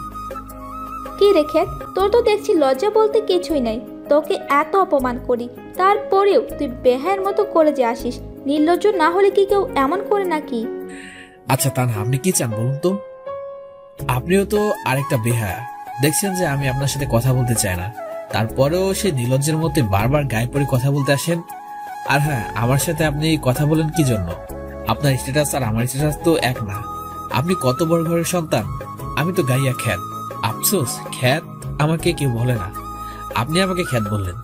আপনার রুচিবোধ আছে বলতে হবে। আর হ্যাঁ, একটা ভালো খবর আছে আপনার জন্য। আমি পরের সপ্তাহে কলেজ থেকে চলে যাচ্ছি। এই অনুষ্ঠানটার পরে আপনাকে আর এই খ্যাতটার মুখ দেখতে হবে না। আরে এটা তো আমার জন্য খুশির খবর, কারণ তোর মতো খ্যাত আমাদের কলেজে দরকার নেই। কেন যে তোকে এই কলেজে অ্যাডমিশন দিল সেটাই আমি বুঝলাম না। তুই তো আমাদের কলেজের মান সম্মান ডুবিয়ে ছাড়বি রে। দিন দিন তোর মতো খ্যাতগুলো এসে আমাদের কলেজটা ডুবিয়ে দিচ্ছে। তার কথা শুনে মুচকে আসলাম। মেয়েটা আসলেই পাগল। মেয়েটা অনেক অহংকারী বটে, তবে মনটা অনেক ভালো। কাউকে একবার ভালোবেসে ফেললে সে মানুষটার জন্য সবকিছু করতে পারবে।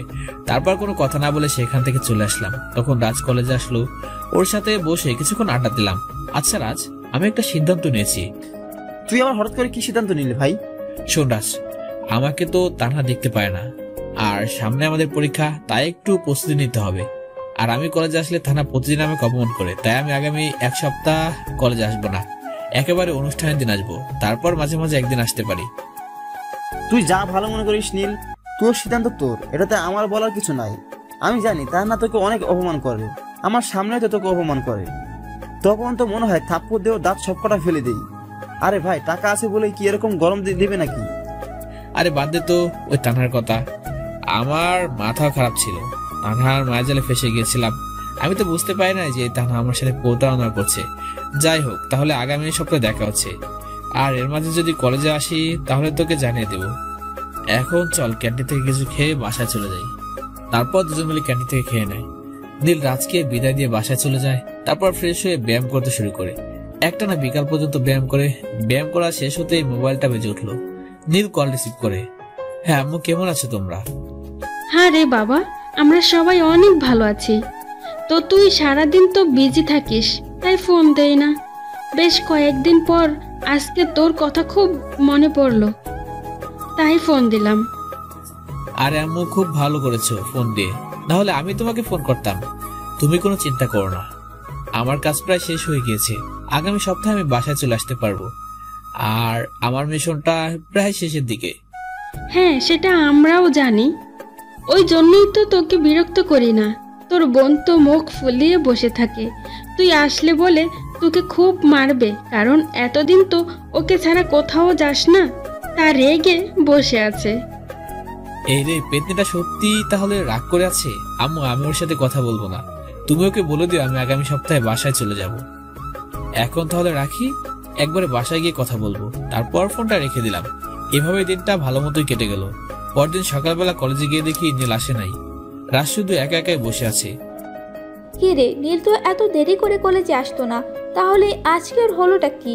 কি রে রাজ, তোর ছোট লোক বন্ধুটা আজকে আসে নাই? তানহার কথা শুনে সামনের দিকে তাকাই।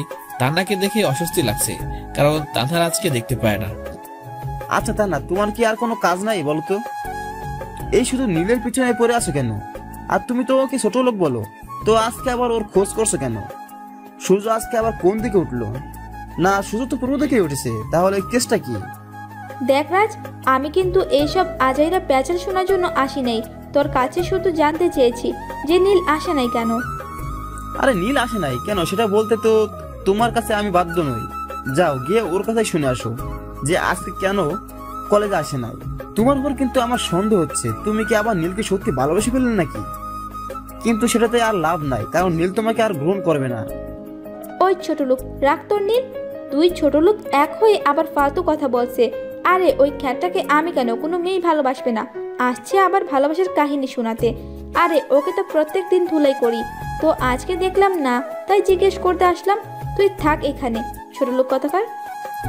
বলে তারা সেখান থেকে চলে গেল। তানহা কাহিনী দেখে হেসে দিল।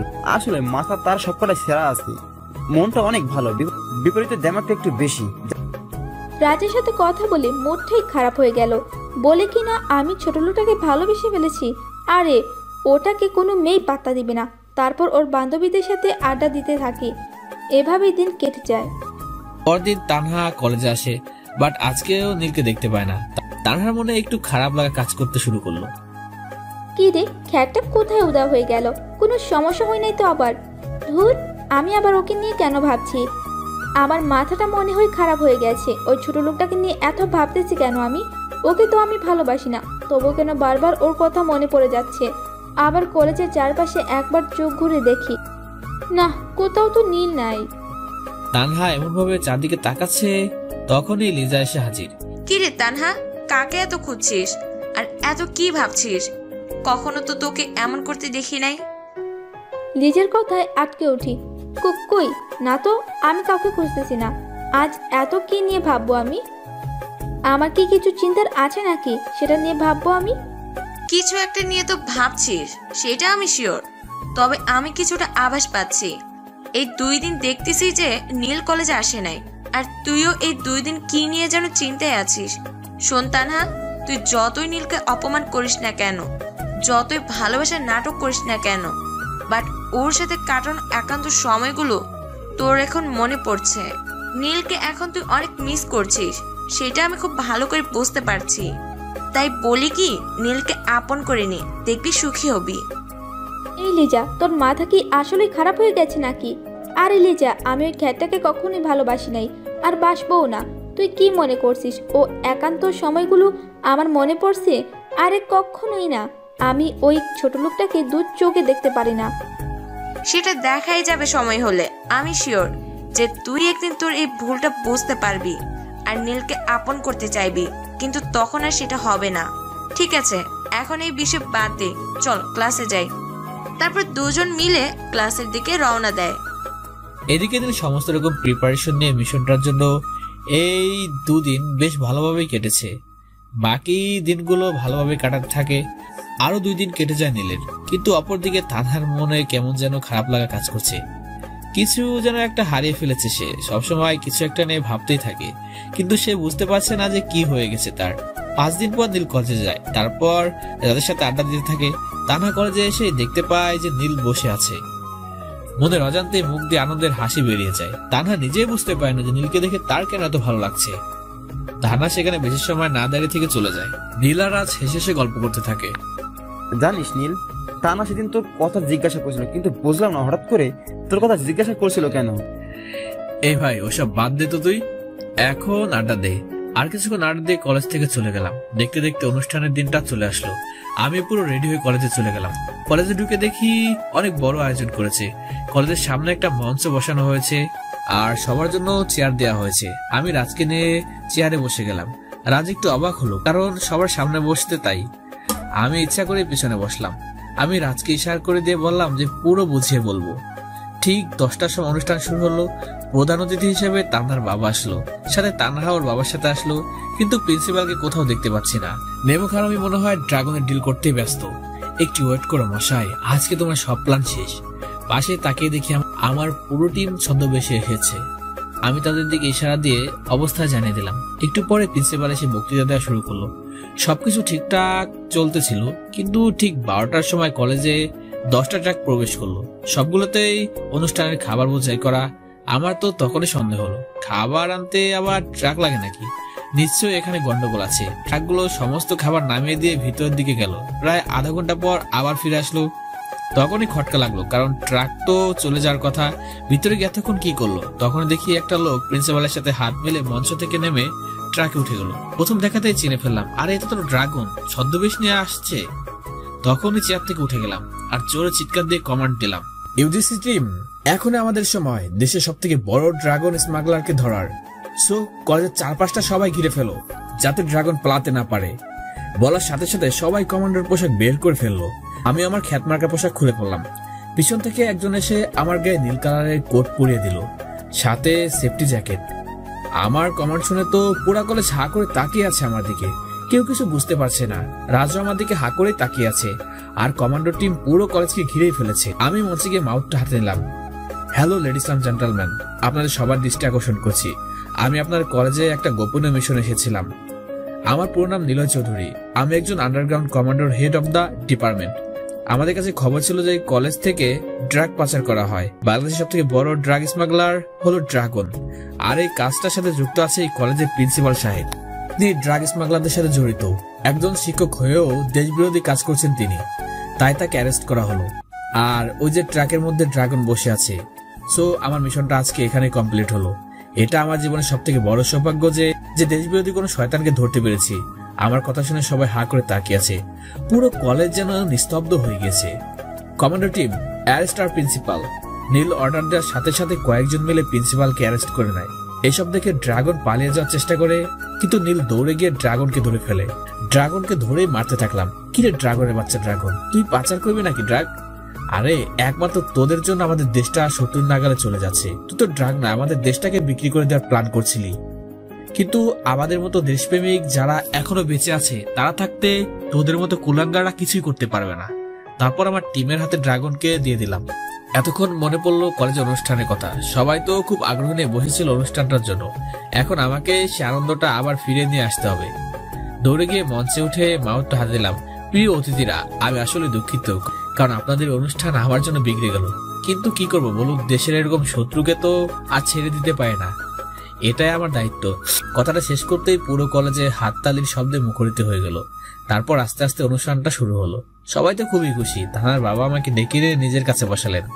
এদিকে তানহা তো নীলের দিকে অবাক দৃষ্টিতে তাকিয়ে আছে। কি থেকে কি হয়ে গেল কিছুই তো মাথায় ঢুকছে না। নীলকে কেন জানি খুব মিস করছে এখন। কয়েকদিন যাবৎ নীল কলেজে আসছিল না, তাই তো তানহার যেন মনে হচ্ছিল কি যেন হারিয়ে ফেলেছে। তানহা নীলকে যতই ঘৃণা করতো না কেন, এই কয়দিনে নিজের অজান্তে ভালোবেসে ফেলেছে।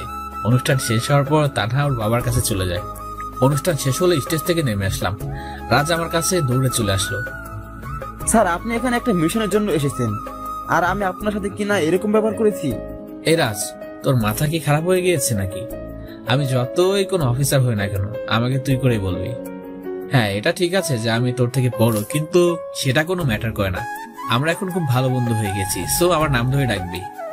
ওকে ওকে, ঠিক আছে বস। তো বস, আপনি এই সিক্রেট কথাটা আমাকে বলতে পারতেন তো, শুধু শুধু এতদিন ধরে ওয়েট করালি কেন? আমিও তোকে সাহায্য করতে পারতাম, তাই সেই প্রথম থেকে নিজের পরিচয়টা গোপন করে গেছিস। আরে রাজ, এটা আমাদের কমান্ডোর নিয়ম। আমি হলাম একজন আন্ডারগ্রাউন্ড কমান্ডো। নিজেদের পরিচয় সম্পূর্ণ গোপন করে মিশনে নামতে হয় আমাদের, আর মিশন শেষ না করা পর্যন্ত আড়ালেই থাকি। এখানে এসে তো তুই আমার সাথে প্রথম বন্ধুত্বের হাত বাড়িয়ে দিছিস। জানিস, তখন আমি খুব খুশি হয়েছিলাম, কারণ কোনো খ্যাত মানুষকে কেউ পছন্দ হয় না। আমি পরীক্ষার আগ দিন পর্যন্ত এখানে থাকবো, তারপর চলে যাব। ততদিন তোর সাথে পুরো এলাকাটা ঘুরে বেড়াবো। আচ্ছা, এখন চল তোকে বাড়িতে পৌঁছে দিয়ে আসি। তারপর নীলা রাজ মিলে বেরিয়ে পড়ে, নিজের বাবার সাথে বাড়িতে চলে যায়। তারপর রুমে গিয়ে বিছানায় বসে পড়ে। কিছুই তো মাথায় ঢুকতেছে না। নীলকে খ্যাত ছোট লোক বলে এত অপমান করলাম, ওকে কি না কি ভাবছিলাম, আর কি বের হলো ওর পরিচয়। তানহা কিছুই বুঝতে পারছে না, তাই বাবার কাছে চলে যায়। গিয়ে দেখে বাবা রুমে বসে আছে। আচ্ছা বাবা, তোমার কাছে আমি একটা কথা জিজ্ঞেস করব। হ্যাঁ মা, কি জানতে চাস বল। বাবা, নীল তো একটা খ্যাত আর ছোট লোক, ওকে তো আমি পছন্দ করতাম না, সবসময় ওকে অপমান করতাম, কিন্তু আজকে তো কিছুই বুঝতে পারলাম না। আর সেদিন ওই ছোট লোকটার জন্য আমাকে থাপ্পড় পর্যন্ত মারলে। এই তানহা, তুই কাকে খ্যাত বলছিস? তুই কি শুনতে পাস নাই যে নীল কি বললো তখন? আর নীল হলো একজন আন্ডারগ্রাউন্ড কমান্ডো। এইখানে এই মিশন এসেছিল। আমার কাছে আগে একটা ফোন এসেছিল যে এখানে নীল আসবে, ওর সমস্ত দায়িত্ব যেন আমিই নেই। কিন্তু দুর্ভাগ্যবশত ওকে আমি চিনতাম না। পরে যখন তোর কথা মতো কলেজে ওকে অ্যারেস্ট করতে গেলাম, তখন আমার ফোনে একটা ফোন এসেছিল। আর ফোনের ওপাশে কে ছিল জানিস? আমাদের দেশের প্রধানমন্ত্রীর কমান্ডো প্রধান, যে কিনা এই মিশনটা নিয়ে কাজ করছিল। আমাকে বলল, যদি এমপির দায়িত্বটা হারাতে না চাও তাহলে এই ছেলেটাকে ছেড়ে দাও। আর আমার কাছে নীলের পরিচয় বলে দিল। তখনই আমার অবস্থা খারাপ হয়ে গেছিল, আর তোর উপর খুব রাগ হয়েছিল, তাইও চড়ও মেরেছিলাম। বাবা, তুমি কি বলছো এসব? বাবার কথা শুনে যেন তানহার পায়ের নিচ থেকে মাটি সরে যায়, কপালে ঘাম জমতে শুরু করে। বাবার এক একটা কথা শুনে বড় বড় ধাক্কা খেতে থাকে। কিন্তু বাবা, আমি যে অনেক বড় ভুল করে ফেলেছি। সেদিন কলেজে নীল কোনো দোষ করছিল না, আমি ওকে বিরক্ত করছিলাম। তারপর তোমাকে মিথ্যা বলে পুলিশ আনি, কিন্তু তুমি যখন ওর জন্য আমাকে চোর মারলে তখন আমার খুব রাগ হয়েছিল। আমি অহংকারে ফেটে পড়ছিলাম আর প্রতিজ্ঞা করেছিলাম যে ওকে শাস্তি দিব। তাই পরে ওর সাথে প্রেমের নাটক করা শুরু করি আর ওকে আমার মোহে আবদ্ধ করে ওর জীবন থেকে সরে যাই। আমি অনেক বড় ভুল করে ফেলছি আর অন্যায় করেছি। আগে ওকে দেখতে পারতাম না, কিন্তু এখন নিজের অজান্তে ওকে ভালোবেসে ফেলেছি। কিন্তু নীলকে এখন আমাকে মেনে নিবে, কারণ ওর মনটা তো আমি ভেঙে দিয়েছি। সেটা আমি জানি না রে তানহা, তবে একটা বিষয় জানি, নীল খুব ভালো ছেলে, সবার সাথে খুব ভালো করে মিশে যেতে পারে, সবাইকে খুব ভালো সম্মান। এই যুগে এরকম ছেলে আরেকটা মেলে না সহজে। আর তুই তো ওর মনটাই ভেঙে দিয়েছিস। কারো মন ভাঙলে সহজে সেটা জোড়া লাগে না। হ্যাঁ, যদি পারিস তাহলে পায়ে ধরে ক্ষমা চাইবি, এখানে আমার কিছু বলার নাই। বাবা, আমি জানি যে নীল আমাকে মেনে নিবে না, কারণ ও নীল আমাকে অবহেলা করে। আমি ওকে ছাড়া এখন বাঁচতে পারবো না। বলে রুমে চলে যায়, বিছানায় শুয়ে কাঁদতে থাকে। এইটা আমি কি করলাম? নীল তো বড় একজন মানুষ হয়েও কখনো নিজের অহংকার দেখালো না। ইচ্ছা করলেই তো আমার থেকে প্রতিশোধ দিতে পারতো, কিন্তু সেটা নীল করে নাই, বরং মাথা নিচু করে আমার সব রকম অপমান সহ্য করে গেছে। এখন আমি নীলকে ছাড়া তো বাঁচতে পারবো না। মনের অজান্তে ওকে ভালোবেসে ফেলেছি। এখন ওকে ছাড়া শূন্যতা বিরাজ করছে বলে কাঁদতে থাকে। একসময় ঘুমিয়ে যায়। এদিকে নীল বাসায় গিয়ে ল্যাপটপ অন করে, তারপর নেট থেকে ওর আম্মুকে ফোন করে। এ আম্মু, কেমন আছে তোমরা? সত্যি তোমাদের সাথে অনেকদিন পর কথা হচ্ছে। আরে আমরা তো অনেক ভালো আছি। তো তোর মিশনের কি অবস্থা? আম্মু, এটা তো অনেক বড় খুশির খবর। আম্মু, এটা তো অনেক বড় খুশির একটা ব্যাপার, কারণ আজকে আমার মিশনটা কমপ্লিট হয়েছে। কিন্তু আমি ভাবতে পারছি না যে কলেজের প্রিন্সিপাল এই ড্রাগ স্মাগলিংদের সাথে এত জঘন্য অপরাধ করছে কেন। শিক্ষকরা যদি এগুলো করতে পারে তাহলে দেশের অবকাঠামো কোন জায়গায় গিয়ে দাঁড়াবে, তুমি ভাবতে পারো একবার? কি বলিস কি তুই? একজন কলেজের টিচার হয়ে এই অন্যায় কাজ করেছে, ওকে তো ফাঁসির দড়িতে ঝোলানো উচিত। আর আম্মু, ড্রাগনকে অ্যারেস্ট করে ফেলেছি, যে কিনা সমস্ত নাটের গুরু। সমস্ত ড্রাগ তো ওর হাত দিয়ে পাচার হয়, ওটাকে আমি ধরে ফেলেছি। আর হ্যাঁ, বাসায় আগামী সপ্তাহে চলে আসছি, কোনো টেনশন করো না। এখন ফোনটা রাখি, পরে কথা বলবো। তারপর ফোনটা কেটে দিয়ে ঘুমিয়ে পড়লাম। পরদিন সকালে উঠে কলেজে চলে গেলাম, কিন্তু আজকে কোনো ক্লাস করার জন্য না, আজকে সবার সাথে পরিচিত হওয়ার জন্য। কলেজে গিয়ে দেখি রাজ আমার আগে এসে বসে আছে। ওকে দেখে খুব খুশি হলাম। তারপর ওর পাশে গিয়ে আড্ডা দিতে লাগলাম। কলেজের ছেলেমেয়েরা এসে আমার সাথে পরিচিত হয়ে গেল, সবার সাথে হাত মিলালাম। এখন একটা বিষয় মনে হলো, যখন নিজের পরিচয়টা দেয় নাই তখন কেউ কথা বলতে আসে নাই, কিন্তু এখন আমার পরিচয় জেনে সবাই কাছে চলে আসলো, আমাকে সম্মান জানাচ্ছে। কি আজব দুনিয়া। আর রাজনীল বসে বসে গল্প করতে লাগলো আর হাসাহাসি করতে লাগলো। এদিকে তানা কলেজে এসে দেখলো যে নীল বসে আছে। তানা মুচকি এসে দিল, নীলের কাছে এসে বসে পড়ল। কেমন আছো তুমি নীল? তানহা এরকম আচরণ দেখে অবাক হয়ে গেলাম। কি হলো তানহা, তুমি এরকম গায়ের সাথে মিশে বসলে কেন? আরে তুমি তো আমার বয়ফ্রেন্ড, দুজন দুজনকে খুব ভালোবাসি, তো তুমি এমন করছো কেন? তুমিও তো আমাকে অনেক ভালোবাসো। তোমার কি মাথা খারাপ হয়ে গিয়েছে নাকি?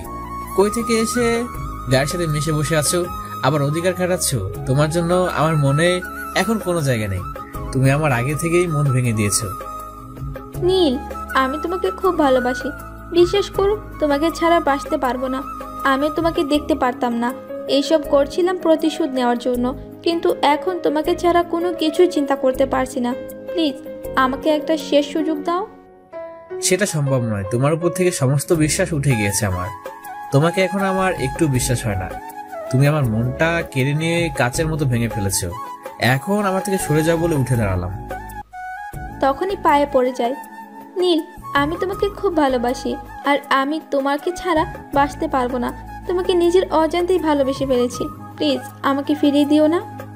নিজের পাটা ছাড়িয়ে নিয়ে রাজের সাথে চলে আসলাম, কারণ এসব কাহিনী দেখার সময় আমার নেই। এসব অনেক দেখেছি, আমাকে আবার নতুন করে ফাঁদে ফেলানোর চেষ্টা করছে, কিন্তু আমি তো সেই সুযোগ আর দিব না। রাজকে নিয়ে নদীর তীরে চলে আসলাম, তারপর দুজনে বসে পড়লাম। আচ্ছা রাজ, মানুষ কি পৃথিবীতে নিজের স্বার্থ ছাড়া আর কিছুই বুঝতে পারে না? আমি যখন সাধারণভাবে ছিলাম তখন আমাকে কোনো পাত্তাই দেয়নি কেউ, কত কিছু বলে অপমান করেছে, আর এখন যেদিন আমার পরিচয় জেনেছে তখন আমার কাছে ভালোবাসার দাবি নিয়ে চলে এসেছে। নীল রে, দুনিয়াটা বড়ই অদ্ভুত। নিজের স্বার্থ ফুরে গেলে সে ছেড়ে চলে যাবে, তার নাও তো সেটার ব্যতিক্রম কিছু করে নাই। তোর সাথে ভালোবাসার নাটক করে চলে গেছে। আচ্ছা এখন চলে যাই। তারপর দুজনে বাসায় চলে গেলাম। এভাবে কয়েকটা দিন কেটে গেল।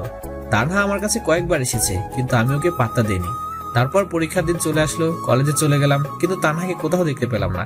কি ব্যাপার, কি হয়েছে? তানহা তো কখনো দেরি করে কলেজে আসে না, কিন্তু একটু পরে কলেজে একটা কালো কালের গাড়ি প্রবেশ করলো। গাড়ি থেকে একটা মেয়ে নামলো। প্রথমে তো চিনতে পারলাম না, তবে একটু পরে চোখ পড়লো, এই তো তানহা। নিজের শরীরে কি অবস্থা করেছে, চোখের নিচে কালো দাগ পড়ে গেছে, শরীরটা যেন শুকনো কাঠের মতো হয়ে গেছে। তানহা আমার দিকে একবার তাকালো, চোখের চাহনিতে অসহায়ের ছাপ, কিন্তু আমি ওর চোখে চোখ রাখতে পারলাম না, মাথাটা নিচু করে ফেললাম। তারপর তানহা পরীক্ষার হলে প্রবেশ করলো। তারপর আজকে পরীক্ষার হলে চলে যেতে বললাম। পরীক্ষাটা হয়ে গেল, রেজাল্টের পর বাড়িতে চলে যাব। সেই কয়দিন এখানে রাজের সাথে থাকবো। শিক্ষকরা আমাকে নিয়ে গেস্ট রুমে বসালেন, তারপর সমস্ত খাবারের আয়োজন করলো। আমি শুধু অবাক হয়ে তাকিয়ে থাকলাম, কারণ আমার মোটেও ক্ষুধা নেই। এইসব কি আমি এখন খেতে পারবো নাকি? আরে স্যার, আপনারা কি করছেন এগুলো? আমি তো এসব কিছুই খেতে পারবো না, পেট একদম ভর্তি হয়ে আছে। আরে আপনি কি বলছেন এগুলো? আমরা তো সামান্য কিছুর আয়োজন করেছি, বেশি কিছু করতে পারি নাই। প্লিজ আপনারা আমাকে নিজের ছেলের মতো ভাববেন। আমি আপনাদের চেয়ে অনেক ছোট। আমি অফিসার হতে পারি, কিন্তু আপনাদের মতো সম্মানিত না। আমি এতগুলো খাবার এমনি কিভাবে খাবো তাই বলেন? কিন্তু কোনো কিছু বলে শিক্ষকদের থামানো গেল না, জোর করে আমাকে খাইয়ে দিল। তারপর আমার সাথে বসে গল্প করতে থাকলো। পরীক্ষা শেষ হয়ে গেল, রাজের সাথে ক্যাম্পাসে এসে দাঁড়ালাম। তখনই তান্না পরীক্ষা শেষ করে বাইরে বের হয়ে আসলো। চেহারা অনেক খারাপ হয়ে গিয়েছে, নিজের শরীরের প্রতি মনে হয় যত্ন নেয় না। দেখি হঠাৎ আমার দিকে আসছে, আমার সামনে এসে দাঁড়ালো। নীল, আমি তোমাকে একটা কথা বলতে চাই, প্লিজ না করো না। হ্যাঁ, কি বলবেন তাড়াতাড়ি বলুন। তবে হ্যাঁ, ওই প্রেমের নাটক আর আমার কাছে করতে আসবেন না। আমি মিশনটা শেষ করার আগে আপনার মৃত্যু প্রেমে মোহনাতে বেসে গেছিলাম, কিন্তু আপনি সেই ভুলটা নিজ থেকেই ভেঙে দিলেন। আমি তো আপনাকে খুব ভালোবেসেছিলাম, আপনাকে ছাড়া কোনো কিছু চিন্তাই করতে পারতাম না। তবে কেন আমাদের সরল মনটা নিয়ে খেলা করলেন আপনি? আর নিজের চেহারা ইহাল করেছেন কেন? যত্ন নেওয়া কি একদম ভুলে গিয়েছেন নাকি? আপনি তো এই কলেজের টপ সুন্দরী, তো হঠাৎ করে আপনার এটা হলো কি করে? দিলে কথা শুনে শুকনো মুখে একটা স্লান হাসি দিয়ে যেখানে কষ্টের সাপ রয়েছে। আচ্ছা নীল, তুমি বলো, আমি যার জন্য নিজেকে সাজিয়ে রাখবো, যার জন্য নিজের শরীরের যত্ন নিব, সে যদি আমার কাছে না থাকে তাহলে কার জন্য এসব করব? হ্যাঁ, এটা ঠিক বলেছ যে আমি সব সময় নিজেকে নিয়ে ব্যস্ত থাকতাম, কিন্তু এখন তো তোমার একটু ভালোবাসা পাওয়ার জন্য ব্যস্ত থাকি, তাই আর নিজের শরীরের যত্ন নেওয়া হয় না। কিন্তু আমার ভালোবাসার মানুষটার সামনে দাঁড়িয়ে আছে, আপন হতে পারছি না। নিজে ঠিকই বলছিল, যেদিন ভালোবাসার মানুষটার মর্ম বুঝবো সেদিন তখন সে হারিয়ে গেলেও আর ধরে রাখতে পারবো না। আর এখন তোমার সাথে ঠিক এইটাই হয়েছে। আমি তো এখন নিজেকে ফিল করতে পারি না, মনে হয় দুনিয়া থেকে অল্প দিনেই হারিয়ে যাব। আর এখন শেষ একটা কথাই বলে যাচ্ছি, আমি তোমাকে খুব ভালোবাসি আর তুমিও আমাকে ভালোবাসো, কিন্তু আমি তোমার মনে আঘাত করেছি তাই মেনে নিচ্ছ না। যেদিন আমি হারিয়ে যাব সেদিন নিশ্চয়ই তুমি আমার জন্য কাঁদবে। এটাই আমার শেষ কথা, আশা করি তোমাকে আর ডিস্টার্ব করব না। ভালো থেকে বলে একটা হাসি দিয়ে চলে গেল। তানহার কথা শুনে এক পা নাড়াতে পারলাম না, কারণ ওর শেষের কয়েকটা কথা কানের মধ্যে বাজতে লাগলো। সত্যি আমি তো তানহাকে এখনো অনেক ভালোবাসি, কিন্তু কিছু একটা আমাকে ওর থেকে দূরে সরিয়ে রেখেছে। মনে হয় আমার মনটা এখন ওর উপর রাগ করে আছে। তবে সত্যি বলতে তানহা অনেক চেঞ্জ হয়ে গিয়েছে।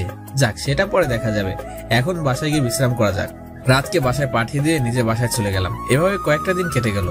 পরীক্ষা শেষ হয়ে গিয়েছে, এরই মধ্যে কলেজে নতুন প্রিন্সিপাল নিয়োগ হয়েছে, আর অল্প কয়েকদিনের মধ্যে রেজাল্ট বের হবে। ওকে বিশেষ অতিথি হিসেবে ইনভাইট করা হয়েছে। পরিবার সাথেও অনেকদিন হলো দেখা হয় না, তাই ওদেরকেও বলছি এখানে চলে আসতে। সব মিলে মনটা অনেক ভালোই লাগছে। বিকালবেলায় রাজকে ফোন দিয়ে একটা পার্কে আসতে বললাম, তারপর নিজে তৈরি হয়ে চলে গেলাম। পার্কে গিয়ে দেখি রাজও বসে আছে। রাজকে দেখে তো নিজেই ফিদা হয়ে গেলাম। আজকে ওকে সুন্দর লাগছে। কি রাজ, আজকে তো তোকে হিরোর মতো লাগছে। এই হয়েছে, আর পাম দিতে হবে না। তুই কি কম সুন্দর নাকি? চল এখন কি এক জায়গায় বসি। আচ্ছা, আমার কিন্তু তান্নাকে দেখে অনেক খারাপ লাগছে। তান্না কিন্তু সত্যি অনেক পরিবর্তন হয়ে গেছে, সত্যি তোকে ভালোবাসি ফেলেছে। আর ওর শরীরের অবস্থা দেখেছিস? তানহাকে এখন আমি অনেক ভালোবাসি, তবে কি জন্য যেন ওকে আপন করে নিতে পারছি না। আমি ওকে দেখে তো আমার অনেক খারাপ লাগছে, তবে ভাবছি আপন করে নেব। বলছিস তো যে ওকে আপন করে নিবি, তবে দেখি যেন দেরি না হয়ে যায়। ওর যা অবস্থা দেখলাম সেটাতে দুনিয়া থেকেই মনে হচ্ছে হারিয়ে যাবে। তুই ওকে খুব তাড়াতাড়ি আপন করে নে। হ্যাঁ, সেটা দেখবো। জানিস, আমার পরিবারকে এখানে নিয়ে আসছি। তোদের রেজাল্টের দিন তো পুরো পরিবার সহ আমি উপস্থিত থাকবো, খুব মজা করবো দুজন মিলে। আর তানহার বাবাকেও তো ইনভাইট করা হয়েছে। তাদের সাথে দেখা করে অনেক সময় গল্প করলাম, খুব সুন্দর ছিল মুহূর্তটা। সন্ধ্যার দিকে বাসায় চলে আসলাম। এভাবে কেটে গেল আরো 2 দিন। কলেজে রেজাল্ট দিবে, নতুন একটা হোটেলে উঠেছি আজ রাতের জন্য। রাতে বিছানায় বসে ফেসবুকিং করছিলাম, হঠাৎ দরজায় কলিং বেল বেজে উঠলো। দরজা খুলে দেখি আব্বু আম্মু আর আমার বোন যারা চলে এসেছে। আমাকে দেখেই তো পাগলিটা জড়িয়ে ধরলো। কেমন আছিস তুই ভাইয়া? হ্যাঁ রে কিউটি, আমি খুব ভালো আছি। তো তুই কেমন আছিস? ভাইয়া রে, এখন খুব ভালো থাকবো, কারণ আমি তোকে পেয়ে গেছি। তোকে আজ খুব করে জ্বালাবো। আর একবার শুধু বাসায় যা, তোরে বিয়ে কেমন করে দিতে হয় সেটা খুব ভালো করে জানি আমি। দেখ তো, বাবা মাকে বাইরে দাঁড় করিয়ে দিয়ে রাখছি আমরা। বাবা মা, তোমরা ভিতরে আসো। আমার বোনটাকে পেয়ে তোমাদের কথা ভুলে গিয়েছিলাম। তারপর সবাইকে ভিতরে নিয়ে আসলাম। আরে ভাইয়া, হোটেলটা তো আমার খুব পছন্দ হয়েছে, এটা কিনে ফেল, তাহলে আর আমার থাকার জন্য কষ্ট করতে হবে না। আরে পাগলি, আমাদের বাড়িটা তো খুব সুন্দর করে করেছি। তাছাড়া প্রত্যেকটা রুম তোর মনের মতো করে সাজিয়েছি। তারপর যদি বলিস তাহলে আরো ভালো করে সাজিয়ে দিব। না রে ভাইয়া, আমার এত কিছু লাগবে না। যা দিয়েছিস সেটাই আমার জন্য অনেক কিছু। আমার আর কিছুরই প্রয়োজন নেই। এখন চল তো সবাই মিলে গল্প করি। তারপর সবাইকে নিয়ে গল্প করতে থাকলাম। আমাকে অনেকদিন পর কাছে পেয়ে গল্প যেন থামছে না। অনেক সময় পর্যন্ত গল্প করে রাতের খাবার খেয়ে নিলাম। তারপর সবাই ঘুমিয়ে গেলাম। সকালবেলায় সবাইকে নিয়ে কলেজের উদ্দেশ্যে বের হলাম। রাজকে ফোন করে দিলাম যেন তাড়াতাড়ি চলে আসে। তারপর কলেজে পৌঁছে দেখি অনেক বড় আয়োজন করেছে। 2টা চেয়ার দেখলাম বিশেষ করে সাজিয়ে রেখেছে, নিশ্চয়ই আমার আর তানহার বাবার জন্য। কলেজে এতক্ষণ প্রায় সবাই চলে এসেছে। শিক্ষকরা আমাকে দেখে স্টেজে নিয়ে গেলেন আর আমার পরিবারকে সামনের চেয়ারে বসানো হলো। একটু পরে কলেজে গেট দিয়ে কয়েকটা গাড়ি প্রবেশ করলো। গাড়ি থেকে তানহার বাবা বেরিয়ে আসলো, সাথে তানহাও আছে।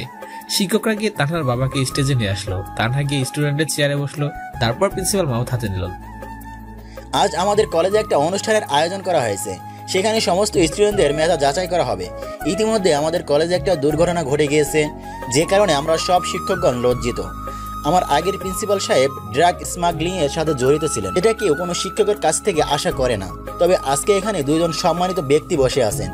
একজন দেশের সবচেয়ে বড় বিজনেসম্যান আনোয়ার সাহেব, আর অপরজন হলেন underground commando head of the department Neel Chowdhury. Neel তো একজন দেশের সেবক। আমরা তাকে অন্তর দিয়ে সম্মান করি, কারণ সে একজন বড় অপরাধী। ড্রাগনকেও অ্যারেস্ট করেছে। আমি আর কথা বাড়াবো না, আমি ছাড়াও অনেকে কথা বলবে, এই বলে মাউথটা রেখে দেয়। আমাকে বক্তব্য দেওয়ার জন্য বলা হয়। তারপর কিছু কথা বললাম, সবাইকে উদ্দেশ্য করে কথা বলা শেষ করে বসলাম। তখন আনোয়ার সাহেব নিজের হাতটা আমার দিকে বাড়িয়ে দিলেন। হ্যান্ডশেক করে নিলাম। আনোয়ার সাহেব সবকিছুতে আমাকে সাহায্য করতে চেয়েছিলেন, কিন্তু আমার সাহায্য নেওয়ার প্রয়োজন হয় নাই। তারপর আনোয়ার সাহেবের সাথে কিছুক্ষণ আলাপ করলাম। কয়েকজন মিলে বক্তব্য দিলেন। সবশেষ তানহার বাবা বক্তব্য দিলেন, কারণ তিনি প্রধান অতিথি। অনেক বড় গুরুত্বপূর্ণ কথা বললেন। তারপর আবার প্রিন্সিপাল সাহেব মাউথটা হাতে নিলেন। ডিয়ার স্টুডেন্টস, তোমরা সবাই মনকে প্রস্তুত করো, কারণ এখন তোমাদের রেজাল্ট দেয়া হবে, আর প্রথম থেকে 3য় স্থান অধিকারীদেরকে পুরস্কার দেয়া হবে। তারপর প্রিন্সিপাল সাহেব নাম ঘোষণা করতে লাগলেন। প্রথম হয়েছে আমার বন্ধু রাজ। আমি তো অনেক খুশি হলাম, আর এই পুরস্কারটা আমার হাত থেকে নিল রাজ। এভাবে সবার নাম ঘোষণা করলো, কিন্তু সবাই অবাক হয়ে গেল যখন তানহার নাম সবার শেষে পাওয়া গেল। যেখানে তানহা সবসময় প্রথম হতো, আর সেখানে এখন সবার পিছনে। ইতিমধ্যে সবার মাঝে কানাঘোষা শুরু হয়ে গেছে। আমি মাউথ নিয়ে সবাইকে শান্ত করলাম। অনুষ্ঠানটা ভালোভাবে হয়ে গেল। আমাদের জন্য বিশেষ খাবারের ব্যবস্থা করেছে শিক্ষকরা, তাই খেতে চলে গেলাম। খাওয়ার সময় তানহা আমার দিকে বারবার কোন দৃষ্টিতে তাকাচ্ছিল, কিন্তু ওর চোখে চোখ রাখতে আমি পারছিলাম না। কিরে ভাইয়া, মেয়েটা তোর দিকে এভাবে তাকাচ্ছে কেন? দেখ তো, মনে হচ্ছে মেয়েটা কাঁদছে। তোর সাথে কি কিছু হয়েছে নাকি? যার কাছে কিছুতেই বলতে চাইছিলাম না, কিন্তু জোর করে সবকিছু শুনে নিল। আমার ভাবিটা তো দেখতে মাশাআল্লাহ, কিন্তু আচরণটা এমন ছিল ভাবতে পারছি না। আরে আমার চেহারাও তো অনেক ভালো, তাই বলে কারো মন নিয়ে খেলতে হবে নাকি? যারাকে শান্ত করলাম। খাওয়া শেষ করে বাইরে বের হয়ে আসলাম। তানহা হঠাৎ করে এসে আমার পায়ে পড়ে গেল। নীল, আমি তোমাকে অনেক ভালোবাসি, প্লিজ আমাকে ফিরিয়ে দিও না। তুমি যদি আমাকে গ্রহণ না করো তাহলে আমি মারা যাব, কিন্তু আমি তোমাকে ছাড়া আর থাকতে পারছি না। বুকের ভেতরটা শূন্য হয়ে গেছে, তোমাকে নিয়ে সবসময় ভাবি, তোমাকে ভুলতে পারছি না। প্লিজ আমাকে ফিরিয়ে দিও না। এটা না, তোমার কি মাথা খারাপ হয়ে গেছে নাকি? আমার পা ছাড়ো বলছি। এটা কিন্তু এখন বেশি বাড়াবাড়ি হয়ে যাচ্ছে। না, আমি ছাড়বো না। তুমি ভালোবাসি না বললে আমি ছাড়বো না। ধুর, আমার অনেক রাগ হয়ে গেল। অন্তত পাটা ছাড়বে তো। বাইক ঝটকা মেরে ছাড়ে দিলাম। তোমাকে আমি ভালোবাসতে পারবো না, এখন এখান থেকে যেতে পারো। তানহা কাঁদতে কাঁদতে চলে গেল। আমিও রাজের সাথে দেখা করে আমার পরিবার নিয়ে বাসায় চলে আসলাম। কয়েকজন বন্ধু আমার আসার খবর পেয়ে বাড়িতে জড়ো হয়ে গেল। সারাদিন খুব আনন্দের মধ্যে দিয়ে কাটলো। ক্লান্ত হয়ে রাতের খাবার খেয়ে ঘুমিয়ে পড়লাম। সকালে ফোনের শব্দে ঘুম ভাঙলো। রাজ ফোন করেছে। হ্যাঁ রাজ, বল কি হয়েছে? দোস্ত, তানহা সুসাইড করার চেষ্টা করেছিল। তুই তাড়াতাড়ি সিটি হাসপাতালে চলে আয়। তানহার অবস্থা অনেক খারাপ, যে কোনো সময় কিছু একটা হয়ে যেতে পারে। রাজের কথা শুনে পায়ের নিচ থেকে মাটি সরে গেল। তানহা, তুমি এরকম কি জন্য করলে? আমিও যে তোমাকে প্রচন্ড পরিমাণে ভালোবাসি। তোমার উপর তো শুধু আমার অভিমান ছিল, আবার অভিমানটাও ভাঙতে পারলে না। তুমি এরকম কেন করলে? চোখের পানি মুছে শার্টটা গায়ে দিয়ে গাড়ি নিয়ে বেরিয়ে পড়লাম। চোখ দিয়ে অঝরে পানি পড়ছে। গাড়িটা ঝড়ের গতিতে চালাতে লাগলাম। একটু পরে হসপিটালে পৌঁছে গেলাম। দেখি তানহার বাবা মা কেবিনের বাইরে বসে আছে, আর রাজ লিজা একপাশে দাঁড়িয়ে আছে। তানহার বাবা আমাকে দেখে দৌড়ে আসলো। নীল বাবা, তানহা আমাকে তোমাদের ব্যাপারে সবকিছু বলেছে। দেখো না, আমার পাগলিটা তোমাকে পাবে না বলে কি পাগলামো করেছে। আমি জানি যে তোমাকে তানহা অত্যাচার করেছে, কিন্তু এটাও সত্য যে তানহা তোমাকে খুব ভালোবাসে। সেটার প্রমাণ আমরা নিজেরা। প্লিজ আমার মেয়েটাকে বাঁচিয়ে নাও। বলে কাঁদতে লাগলো। আমি বললাম, আঙ্কেল আপনি কোনো চিন্তা করবেন না, আমি সবকিছু দেখছি। একটু পর অপারেশন রুমে ডক্টর বের হলেন। দৌড়ে গেলাম। ডক্টর, রোগীর কি অবস্থা? আপনাদের চিন্তার কোনো কারণ নেই, রোগী বিপদসীমার বাইরে আছে। যদি সময় মতো না নিয়ে আসতো তাহলে কিছু একটা হয়ে যেত। যাই হোক, এখন আপনারা দেখা করতে পারেন রোগীর সাথে। আমি বাদে সবাই কেবিনে চলে গেল। একটু পর আঙ্কেলরা বেরিয়ে আসলেন। নীল বাবা, তানহা তোমাকে ভিতরে ডাকছি। ভিতরে গেলাম। তানহা বেডে শুয়ে আছে। আমাকে দেখে মুখটা ঘুরে নিল। আমি গিয়ে ওর পাশে বসলাম। তানহা, আমি সরি, আর কখনো এমনটা হবে না। একদম চুপচাপ, কোনো উত্তর নাই। তানহা, হে ম্যাম সরি, আমাকে মাফ করে দাও। কোনো কথা নাই। পাশে থেকে একটা সিরিজ নিয়ে হাতে ধরলাম। তানহা, তুমি যদি এখন কথা না বলো তাহলে আমি আমার হাতে ঢুকিয়ে দেবো। এইবার নীলের দিকে মাথা ঘুরে থাকায়, ওইটা হাত থেকে ফেলে দাও বলছি, না হলে কিন্তু খুব খারাপ হয়ে যাবে। হাত থেকে সিরিজটা ফেলে দিলাম। তানহা, আমাকে মাফ করে দাও। আমি সত্যি তোমাকে অনেক ভালোবাসি। একবার তো আমার বিমানটা ভাঙাতে পারতে নাকি? তোমার কিছু হয়ে গেলে নিজেকে কিভাবে ক্ষমা করতাম আমি? বলো, আমাকে মাফ করে দিয়েছো। মাফ করতে পারি একটা শর্তে, আমাকে বিয়ে করতে হবে আর এখন কিস করতে হবে। ওই প্রথম শর্ত মানতে পারবো, কিন্তু দ্বিতীয়টা এখন না, সেটা বিয়ের পরে। তোমাকে এখনই কিস করতেই হবে, না হলে এমন অবস্থা করব যা ভাবতে পারবে না। বলেই নীলের মাথাটা টান দিয়ে ঠোঁট জোড়া নিজের দখলে করে নিল। এই ভিউয়ার্সরা এখনো এখানে কি করছেন? যান, ভাগেন এখান থেকে। আমার বলছি লজ্জা করে না? যান, বিয়েতে আসবেন সবাই, আর নিজেরা বিয়ে করে মজা নেবেন। বাকিটা ইতিহাস হয়ে থাকবে, সবাই ইতিহাস থেকে পড়ে নেবেন। সো দর্শক বন্ধুরা, আজকের গল্পটি আপনাদের কাছে কেমন লেগেছে সেটি অবশ্যই নিচে কমেন্ট করে জানাবেন। আর হ্যাঁ, পরবর্তীতে আপনারা কি ধরনের গল্প পেতে চান সেটিও নিচে কমেন্ট করে জানাবেন। সো সবাই ভালো থাকবেন, সুস্থ থাকবেন। আর হ্যাঁ, আপনি যদি এখনো আমাদের চ্যানেলটি সাবস্ক্রাইব না করে থাকেন তাহলে প্লিজ চ্যানেলটি সাবস্ক্রাইব করে পাশে থাকা বেল বাটনটি বাজিয়ে দিবেন। এতে করে আমাদের পরবর্তী ভিডিওগুলো পেয়ে যাবেন সবার আগে। ধন্যবাদ।